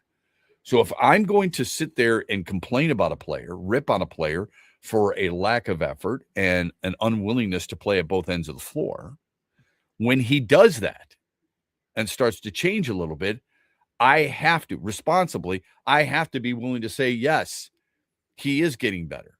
yes, he is doing those little things. And yes, he has taken it upon himself to look at himself in the mirror and say, you know what? I've got to be better in this area. You owe that to the player. That's why when there are labels, if you don't do that, that's when the labels stick and stay that way forever. Players or people in general can't get rid of labels that others have given them, including yours truly, if those people who labeled them in the first place, whether they were right or wrong, aren't willing to adjust as the player adjusts. How many people, if Riley Green cuts down on the strikeouts, because that's where some of this conversation started, if Riley Green cuts down on the strikeouts and he goes from 201 last year back down to, I don't know, the year before he had 156. So let's say he cuts down to 151. Let's make it easy. And he cuts down on 50 strikeouts. How many people are really going to say he strikes out too often? A lot. Most of them will say that because you still view 150 strikeouts as too many. Because we want the second coming of Tony Gwynn. And I don't blame you because those are the things that frustrate me too. I want a guy like Tony Gwynn. But then you have to keep this in mind. You have to understand this, that there are different times and there are different ways to approach it. And that when you look at it, there are 45 guys who struck out 150 times or more a year ago, including guys that you and I may want on our team, Pete Crow Armstrong, Corbin Carroll.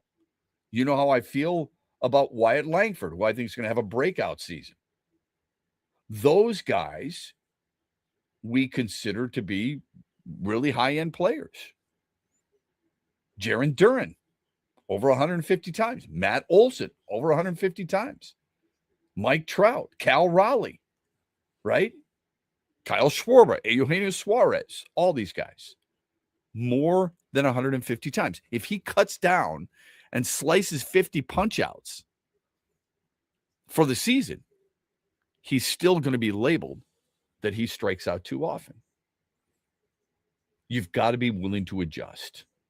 And that's why I felt it was important to do just that for a guy like Luka Doncic, who, because of what he's been able to do and carry the Lakers the way he has, and he has, he's got to be considered in that MVP conversation. Cade Cunningham's at 61, folks. He ain't getting to the 65 game threshold. It's just not happening with a collapsed lung.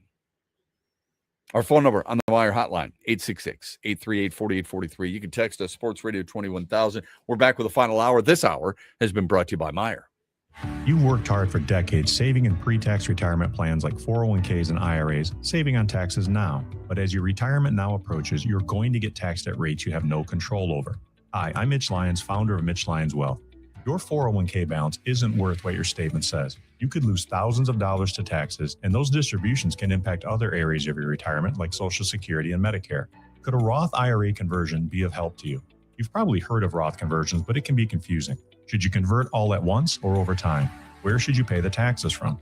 How do you know for sure? Get our free personalized Roth Blueprint analysis today to find out exactly what makes sense for you. Your Roth Blueprint could potentially increase your lifetime wealth by thousands of dollars. So get your free Roth Blueprint today. Text Blueprint to 844-867-8335. That's Blueprint to 844-867-8335. Or go to MitchLyonsWealth.com, your best game plan to protect, grow, and win retirement. In the Den with Dan Dickerson. DraftKings Sportsbook is an official sports betting partner of the NFL. Download the DraftKings Sportsbook app today and use code HUGE for a special offer when you sign up. That's code HUGE, only at DraftKings Sportsbook. It sure looks like Kevin McGonigal is going to make the Tigers opening day roster. If he does, don't expect any official announcement until the very end. There are several reasons why the Tigers might want to wait to add McGonigal to the roster. If he's added, that means someone has to come off the 40-man roster. That's going to be a tough decision. And if McGonigal makes the opening day roster, it means one one of three outfielders will not make the cut: Parker Meadows, Wenzel Perez, or Jahmai Jones. And it feels like Jones is the most vulnerable because his defense is subpar and it's a pinch hitter or DH who mostly faces lefties. If the Tigers try to send him to Toledo, a team could claim Jones off waivers. If they wait to the last moment, when most rosters are set, they'll increase the chances of keeping him in the organization, which they really want to do. Ferris Coffee has been family-owned and operated for over 100 years. Its popular Den Blend and Dark Roast is more than coffee and more than the official coffee of the Detroit Lions. It's a call to rise. Ferris Coffee and the Lions are the perfect match. They embrace those who show up early, cheer loud, and never back down. Den Blend is perfectly roasted in Grand Rapids and provides the ultimate fuel for fans who wake up and roar. Whether you're tailgating at the game or cheering from your couch, Den Blend is your go-to coffee for your game day ritual. The Freddie the Pizza Man Foundation is dedicated to providing support to families and Michigan schools touched by autism. We invite you to join us in supporting these families and schools by making a donation at freddythepizzaman.com. With your donation, you can help provide essential resources that can make a real impact. Visit freddythepizzaman.com to make a donation and to learn more about the foundation's mission. That's FREDI thepizzaman.com. Together, we can make a difference.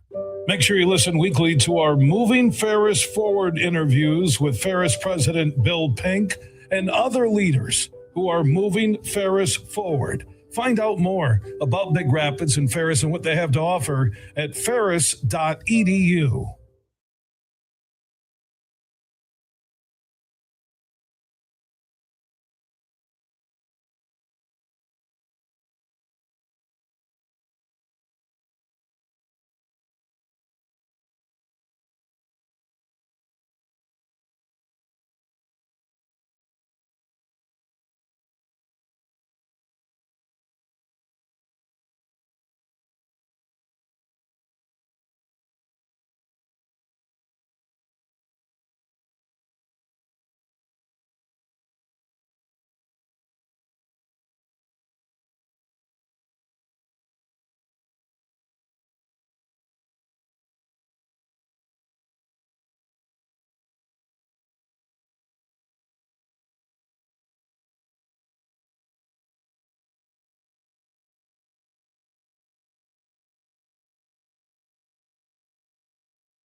Final hour of the program brought to you by Avelo Airlines, AveloAir.com. They fly direct from Grand Rapids to Lakeland and from Detroit to Lakeland as well, although the Tigers are no longer in Lakeland, okay, against Colorado and Arizona today and tomorrow before heading to San Diego to take on the Padres.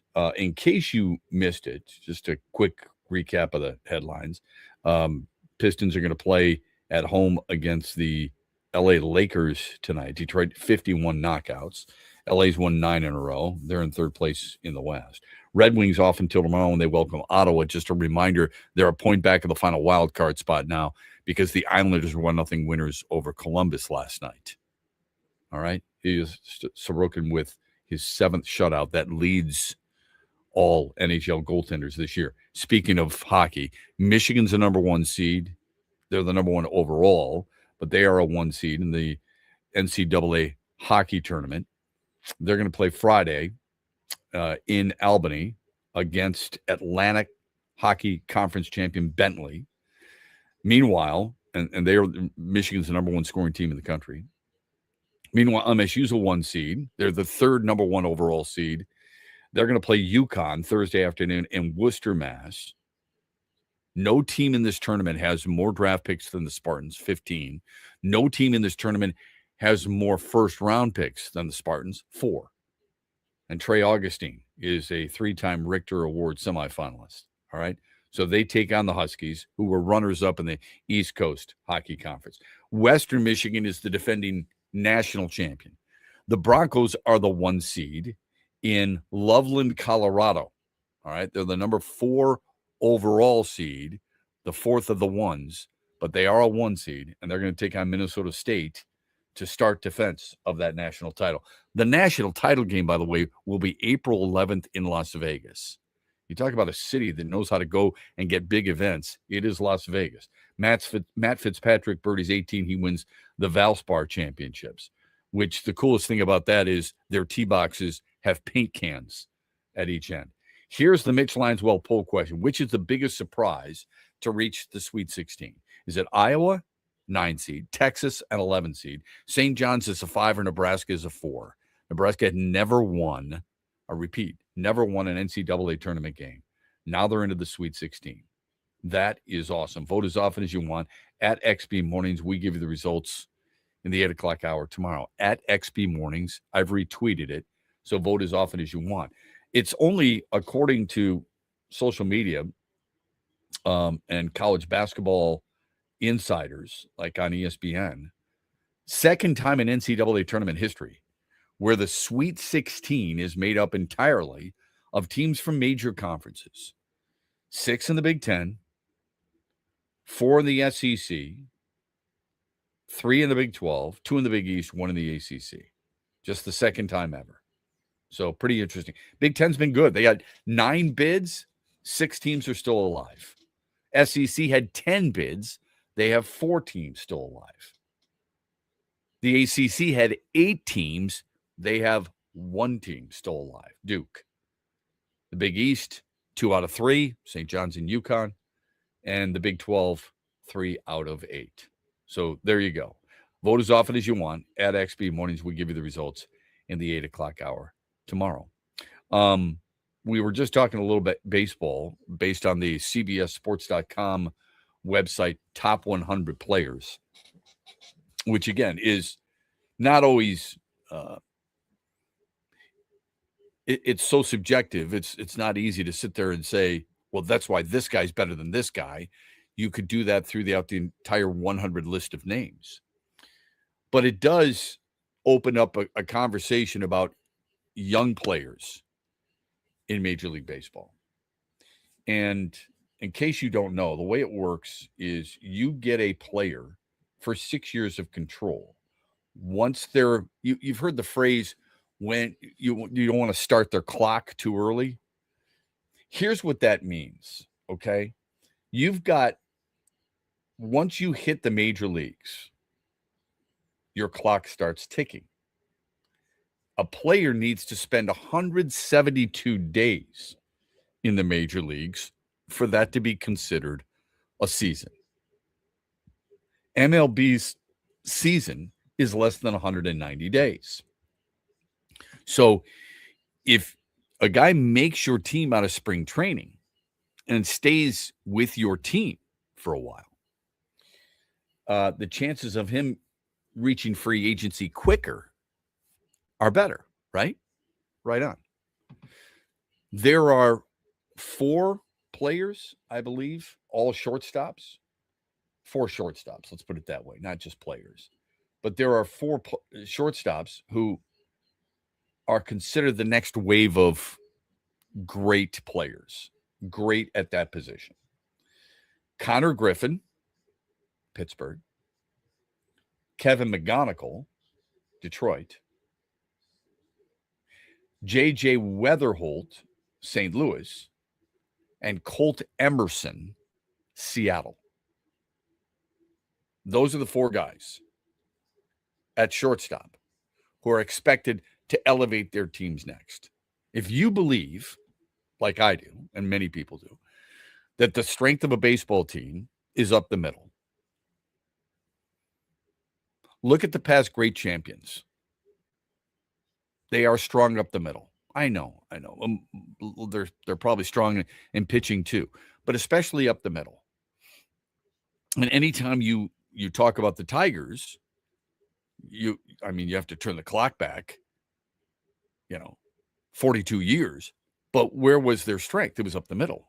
It was Parrish behind the dish. It was Tranel at short, Whitaker at second, Chet Lemon in center. 3 of those 4 players were all homegrown. Even go beyond that. Go to some of the more recent champions, okay? You'll see their strength. Will Smith behind the dish. Mookie Betts at shortstop, right? Tommy Edman at second base, if you will. In center field, who do they have? They have a legitimate starter in all 4 of those positions. The Tigers feel like they have something similar. Dylan Dingler, right? Second base, Gleyber Torres. He's not going to be. He'll be here this year, and if they struggle, he won't be here at the trade deadline. But he's just going to be a 1-year guy. Okay, they're just biding some time for someone to take over, whether it be Bryce Rayner, whether it be Kevin McGonigal, whether it be Cole Keith at second base, Max Anderson, somewhere along those lines. And then in center field, eventually it's going to be Max Clark. It could be Parker Meadows. He may not make this team. If Kevin McGonigal does, we'll have to wait and see. Could be Wenzel Perez. Could be it could be Parker Meadows over Wenzel Perez, but he's only a center fielder, and Perez can play all 3 outfield spots. That's perhaps a different discussion for a different day. Anyway, you look at the 4 shortstops. 2 teams have already made their decisions. 2 teams have already said, we want the extra year of control. We're going to start this guy, even though this guy's been really, really good in spring training. We're going to start him in the minor leagues. And most fans feel that is an abuse of power and feel like it's the wrong message to send to fans. And I try to see both sides of these arguments all the time. And I'm having a hard time getting past why a team wouldn't do that. Can you play yourself out in April, March and April? Can you say, you know what, my team's out of it? There's been numerous examples where teams have struggled out of the gate and then taken off. All you got to do is look at last year with Cleveland. All right. For that 1 extra year of control, 6 years total, right? You get them for the majority of this year, but you play the game just like free agents play the game. We'll explain on the other side. The 2 shortstops that teams have already made a decision on, and the other 2 that are kind of iffy right now, including Kevin McGonigal. We'll get to that when we come back. It's 10 after the hour. This hour of X's Bros on a Monday is proudly brought to you by Avelo Airlines. Go to aveloair.com. How would you like to win airfare and tickets to a Tiger Spring training game in Lakeland, Florida, courtesy of Avello Airlines, The Huge Show, and the Michigan Sports Network? Well, all you have to do is text Tigers to 21,000, and you'll be in the drawing for one of 4 trips we are giving away courtesy of Avello Airlines, The Huge Show, and the Michigan Sports Network. Just text Tigers to 21,000 to get into the drawing. That's Tigers to 21,000. DraftKings Sportsbook is the #1 sportsbook for live betting, and it's built for March. DraftKings Sportsbook is delivering the most generous rewards in the market. This isn't a tournament you bet and forget. It's one you react to. With DraftKings, the #1 sportsbook for live betting, you're not betting what might happen. You're betting what's happening. Possession by possession, play by play, live lines, props, next play outcomes. As this March Madness chaos unfolds, the bracket will break. So don't just watch the unexpected. Why don't you bet on it? New to DraftKings? Bet $5 and get $200 in bonus bets instantly. Here's what you do. You download the DraftKings Sportsbook app now. Use the code HUGE. That code is HUGE. Turn $5 into $200 in bonus bets instantly in partnership with DraftKings. The crown is yours. If you or someone you know has a gambling problem, wants help, call 1-800-GAMBLER. 21 years or older, Michigan only. Eligibility restrictions do apply. Bonus bets expire 7 days after issuance. For additional terms and responsible gaming resources, see dkng.com/audio. This is a limited time offer. Shop Meyer and enjoy hot deals on Meyer brand must-haves. Save on pantry essentials like select Meyer canned vegetables for 59 cents each. Meyer instant pudding or gelatin, just 79 cents each. Meyer pie crust for $1.59. And Meyer brown and served dinner rolls, just $1.99. Saving money on favorite Meyer brand must-haves? Now that's a good deal better. Exclusions apply. See all deals in the Meyer app. From Grand Rapids, Kalamazoo, Muskegon, Petoskey, Charlevoix, Traverse City, Cadillac, Lansing, and beyond, you are listening to X's and Bros with Matt Shepard only on the Michigan Sports Network.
little surprising. WXYZ in Detroit, it's the ABC affiliate, says Ford Motor Company has become the official automotive partner of Major League Baseball.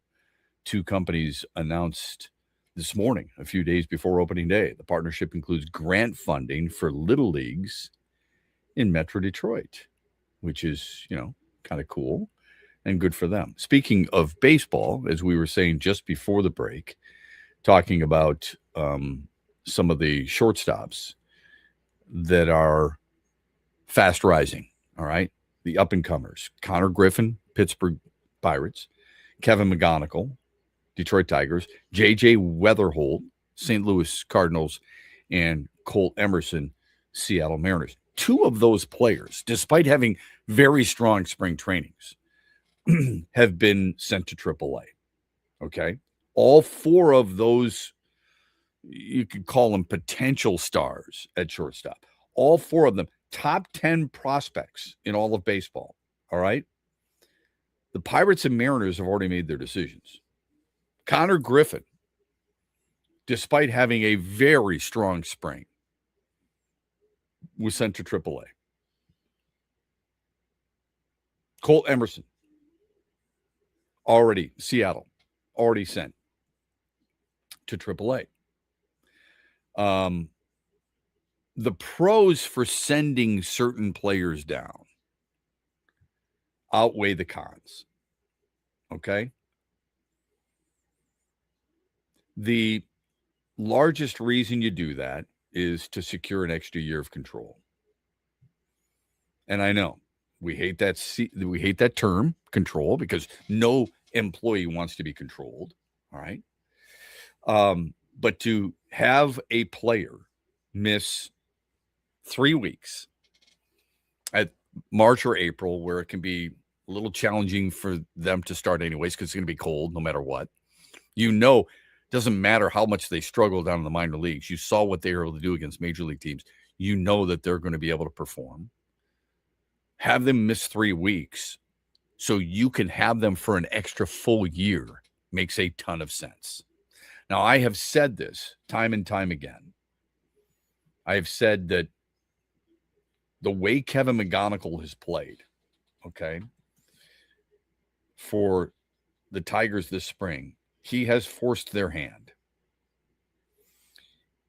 There are certain people who are a little upset throughout the baseball landscape, like in New York, for example, because the Yankees, what they're doing with Jason Dominguez, he's not a shortstop. Jason Dominguez is a left fielder. Was a little bit of a center fielder too, but he's primarily a left fielder. He was hitting like 350 with 3 bombs, 10 ribbies, an OPS of over 1,000, and they sent him to AAA. The Yankees are going to keep Randall Grichuk, who's batting 105 in the spring. They're going to keep him on the MLB roster and send Jason Dominguez down. It's a little different because Dominguez a year ago did play in 123 games. But it's the message that and hit close to 260. It's the message more than anything else that I think many baseball fans have a problem with. You as a team are telling us to care about your team. You as a team are telling us you're serious about building a winner. We're supposed to believe you at that. Then when we notice how good a player has been in spring training, and I know it's just spring training, but in this kid's case, Jason Dominguez, he's hitting 333. I mean, at times he was at 350, and then he took a little bit of a dip. Oh, my goodness. What a dip, right? What a dip. Well, you're not taking guys who we view are the best players you could take.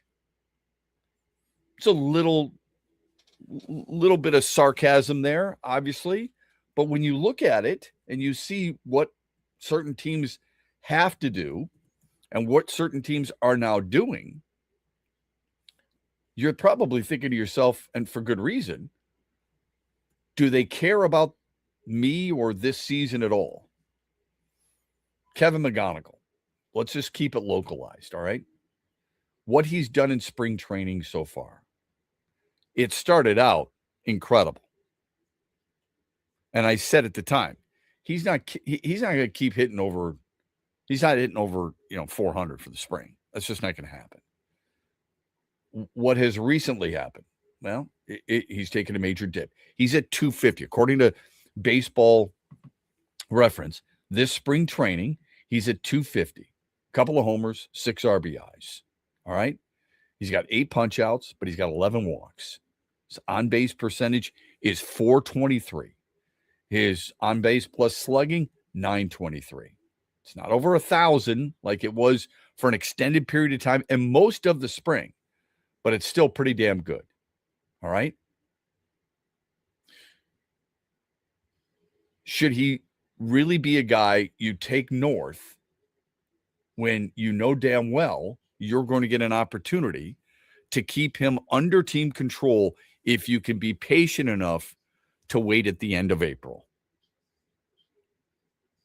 Some people would say they should let him make their team for a couple of reasons. One, most people feel like he's MLB ready right now.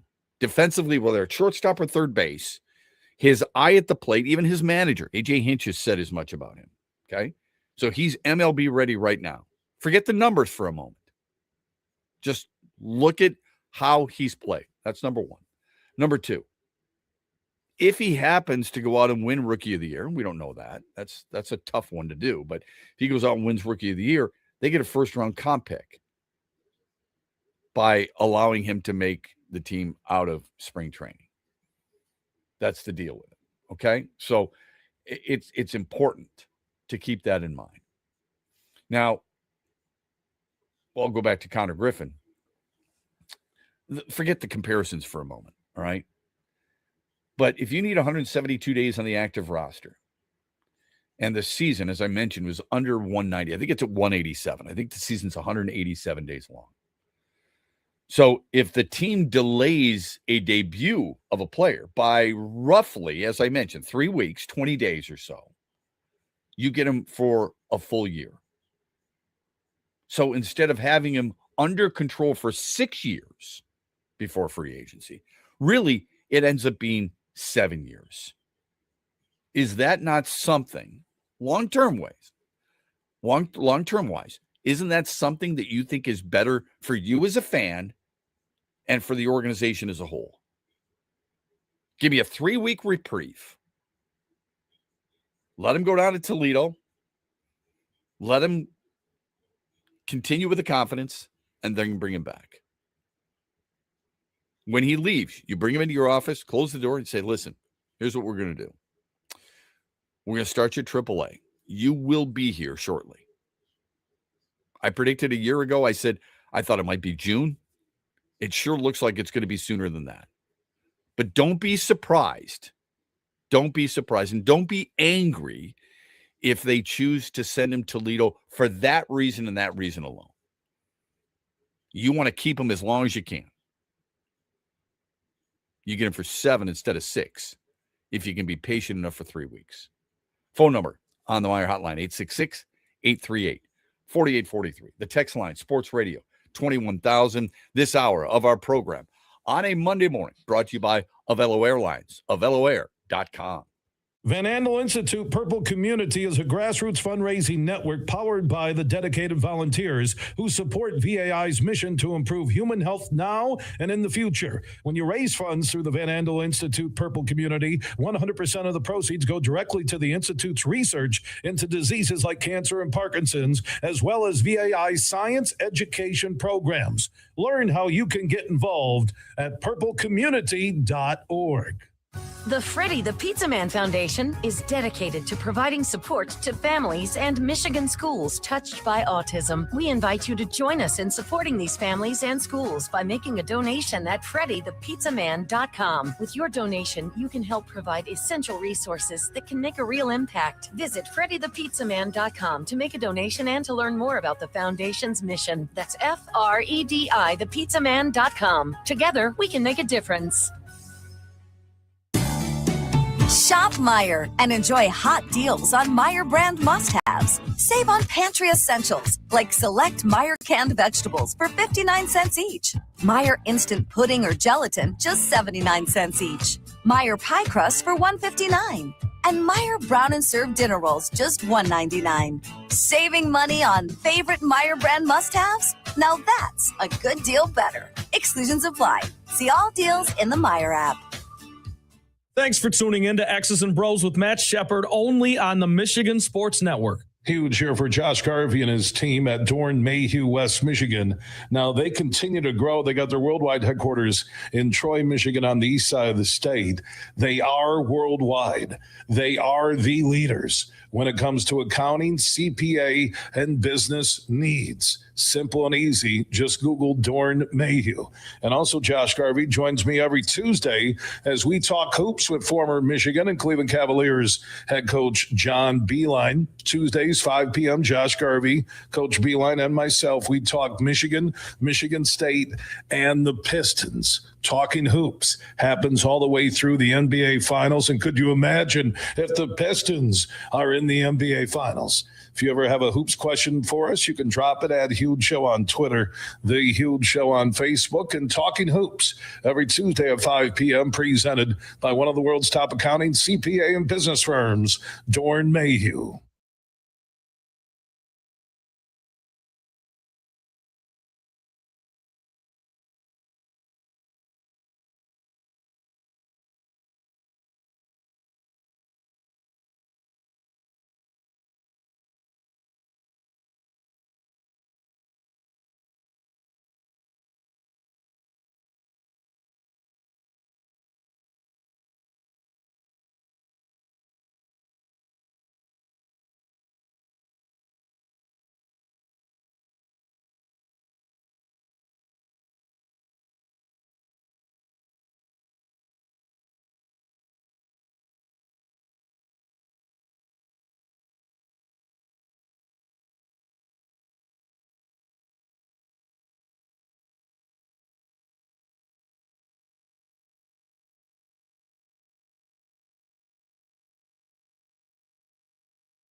Picking up where we left off, welcome back 35 after the hour here on this Monday, brought to you by Avelo Airlines, AveloAir.com. Just picking up where we left off. It's not that I want them to send Kevin McGonigal down. No. I just will understand if they do.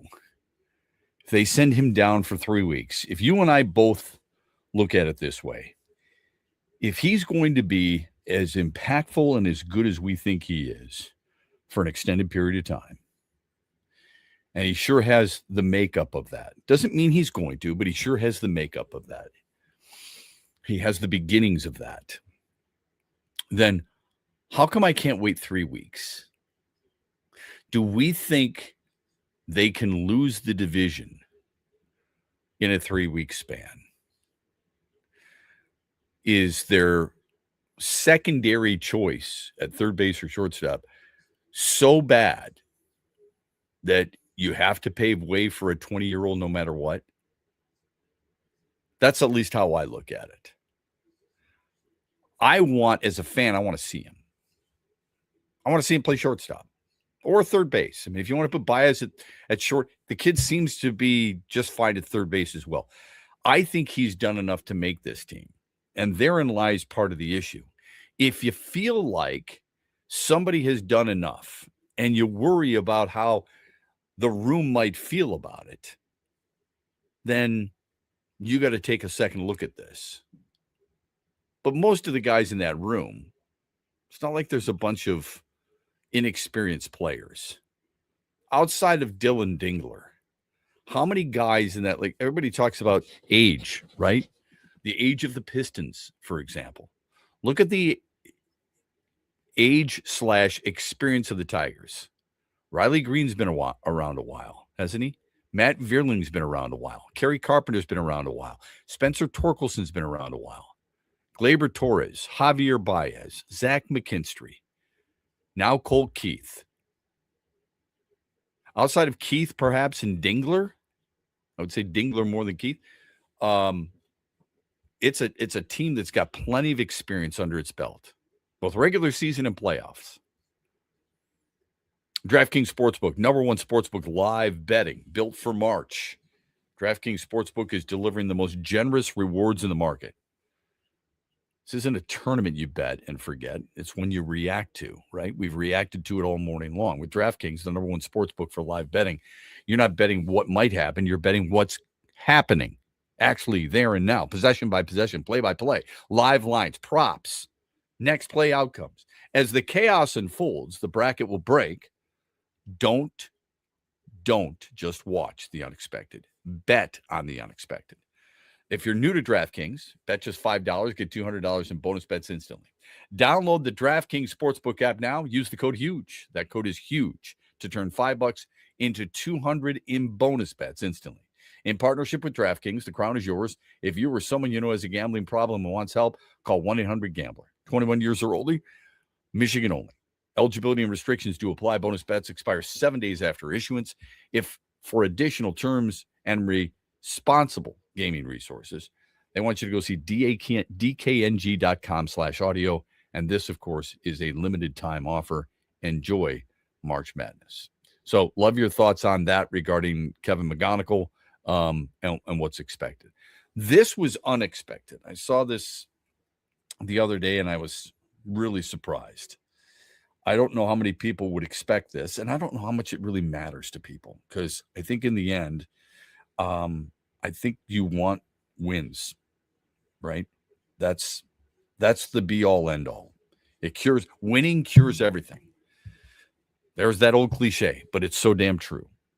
If I asked you who has the most touchdown passes over the last 3 seasons, what name comes to mind? I'm sure Jared Goff is in the conversation, but I don't think most people would have expected he to be atop the list. 101 touchdown passes over the last 3 years for Jared Goff. 101. Baker Mayfield is second with 95, which surprises me. Matthew Stafford is third with 90. That doesn't necessarily surprise me. The only thing that might is the number associated with it. I would have thought it would have been more than that. Lamar Jackson is 4th with 86. Josh Allen is 5th with 82. Then Jordan Love, Dak Prescott, who I thought would have been higher, Joe Burrow, who I thought would have been lower because of the injuries, Patrick Mahomes, and Brock Purdy.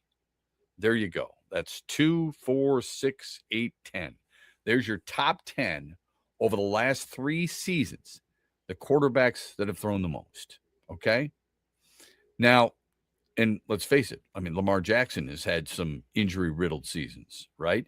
He missed half of last season. He was on pace for another 40 touchdown season, had 10 by week 3. I don't think so, but still, this is a guy that most people view as, an elite quarterback, and rightfully so. But I'm telling you right now, you're going to have Jared Goff haters shaking their head vehemently at something like this.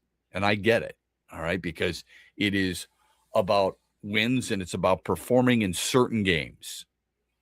I can sit there and try to tell you, hey, listen, look at his bounce back effort a couple of years ago against Houston when he threw 5 picks inexplicably. Was in the conversation for MVP, but inexplicably threw 5 picks. He was able to bounce back. He was able to take his team to a 15-2 record. He did lead his team to a win that season, right? But it wasn't enough. At the quarterback position, more than any other position, at the quarterback position, you can put up all the numbers you want, and that's fine. It's all about team wins more than anything else. So in order for us, and that's why it kind of unnerved me to a certain extent about the amount of, I thought it was cool, but it's still the amount of love that Jared Goff got here in Detroit, where could have been at a Red Wings game at Little Caesars, or a Pistons game at Little Caesars, or a Tigers baseball game, or a college basketball, where people just started chanting Jared Goff, which has to be an incredible feeling for the player to feel as much loved as possible, right? Well, that's fine. However, you've got to perform to keep getting that type of love. And I think there's a lot of people right now that it's a, I want to see what you're going to do for me type season for him. Not that you can do anything about it, but whether or not you're going to continue to believe. I've got some friends who are just die-hard, true believers in Jared Goff. And every time you bring up Jared Goff, someone counters, unfairly so, with Matthew Stafford. And it's because of the trade situation. I say this all the time. When you draft a certain player, and there's another player who many people thought should have gone there, would have gone there, or fans wanted, for example, that guy's going to be measured against the other guy for the rest of his career. And whether they wanted it or not, Goff and Stafford are linked because of the trade. So people in Detroit are going to measure Jared Goff against Matthew Stafford. And by the way, it's not being measured by over the last 3 years, he's got 101 touchdown passes and Stafford's got 95. That doesn't matter. It's about victories and where those victories are. Who's leading their team further in a postseason? So you can talk about individual statistics all you want. You can make the argument, and I have made the argument for Jared Goff being, sure, let's call it elite quarterback in this league since he's been in Detroit, specifically the last 3 years. But if the wins don't coincide with the 101 touchdown passes, and I'm not talking about regular season wins, I'm talking about elevating your entire team in a postseason performance, getting them to some place where their team has never been, where the franchise has never been, then and only then are you stop talking about the last guy or the other guy he's associated with. Whether you think that's fair or not doesn't matter. That's the mindset of fans. They want to know, are you going to get us to where the other guy got his team or where another guy got this team? Case in point, Tigers baseball. Justin Verlander helped get his team to a World Series more than once. That's what Tarek Skubal might be measured against. It is interesting how quarterbacks are associated in that regard, but pitchers sometimes are not. Hitters are, Aaron Judge, but why do we not do that here in Detroit with Skubal compared to Verlander, compared to Scherzer, compared to Morris? Maybe it's because of the Triple Crown. I don't know. Verlander did that, by the way. Maybe it's because you recognize that that team just wasn't very good or wasn't good enough. Let's put it that way. This is an interesting little nugget. This is how hard it is to win in March. Bill Self, since 2022, and many people consider him one of the better coaches in all of college basketball, he has missed the second weekend. He's missed the Sweet 16 since 2022, 4 out of the last 5 years. That might surprise some people. Yet he did win a national title. Todd Golden, he's the head coach at Florida. They were the defending national champs. He has missed the second weekend, 4 out of the last 5 years, and yet he won a national title. Pretty interesting. Here's the other interesting nugget that you might find worthy of if you put it in your bracket. Duke has never reached the national championship, has never won a national championship, I should say, without having to go through St. John's. I saw that on multiple accounts yesterday. Amazing. Absolutely amazing. Here's one more for you. And this has to do with basketball, and we'll talk plenty of basketball tomorrow because the Pistons take on the Lakers at Little Caesars Arena tonight. Joel Embiid, since he won the MVP, and it's not that he didn't deserve it, okay? I mentioned this last week. I mentioned how he has played as many games as he's now missed in his career. I know. That's incredible, but it's true, all right? He's missed as many games as he's played in his NBA career. But he is a guy who's got a Most Valuable Player award. And that's understandable because that year, 2023 it was, averaged 33 points and 10 rebounds a game. Played in 66 games, by the way, okay? But has, and quite honestly, he's played in 485 in his career. He's missed more than he's played in now in his career. That's an MVP for you, who in back-to-back years averaged over 30 points a game. There was a 3-year stretch for Joel Embiid where he finished second in the MVP, and won the MVP. Those 3 years, pretty damn good. Twice he led the league in scoring. Twice he led the league in rebounding. Okay? Or check that. I'm sorry. In free throws attempted because he got hacked so much. Anyway, you look at this. He's appeared in 91 games since he won that MVP. During that stretch, since he's won the MVP, and he's played in 91 games, Nikola Jokic has recorded 87 triple-doubles. 91 appearances in a game for Joel Embiid since he won the MVP. 87 triple-doubles for Nikola Jokic since he's won that game, or since he won that MVP. That is some amazing stuff. Simply amazing. We got a poll question out there for you. We have one for you every day that we tweet out, and I retweet as well. For today, it's brought to you by Mitch Lyons Wealth. Which is the biggest surprise to reach the Sweet 16? Iowa, Texas, St. John's, or Nebraska? Iowa, Texas, St. John's, or Nebraska?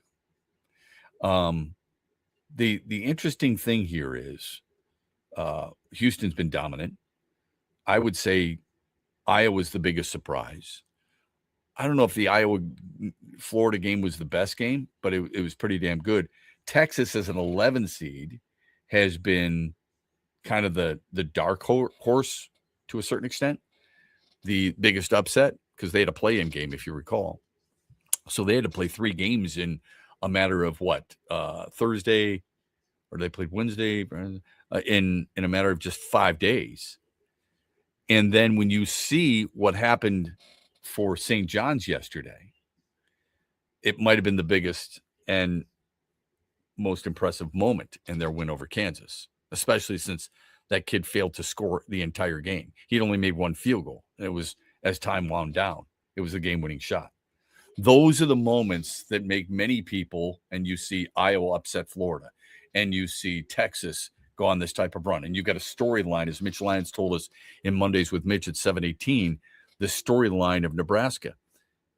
That's what makes this whole feeling of a tournament, some would argue, the best in sports all season long, every season.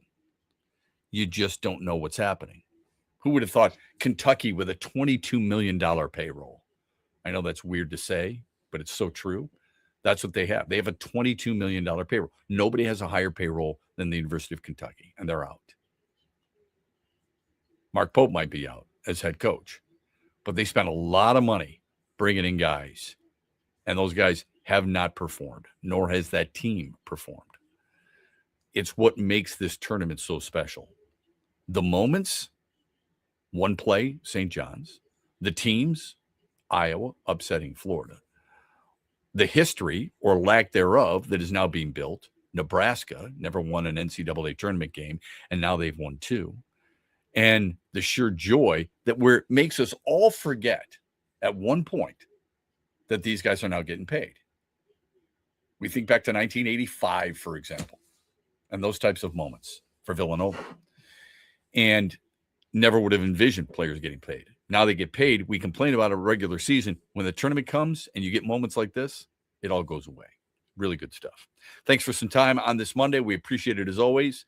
Have a great rest of your Monday. Don't forget the huge show later on today, 3 o'clock here on these same great station affiliates. We're back with you tomorrow morning, 6 o'clock. X's and Bros on the Michigan Sports Network.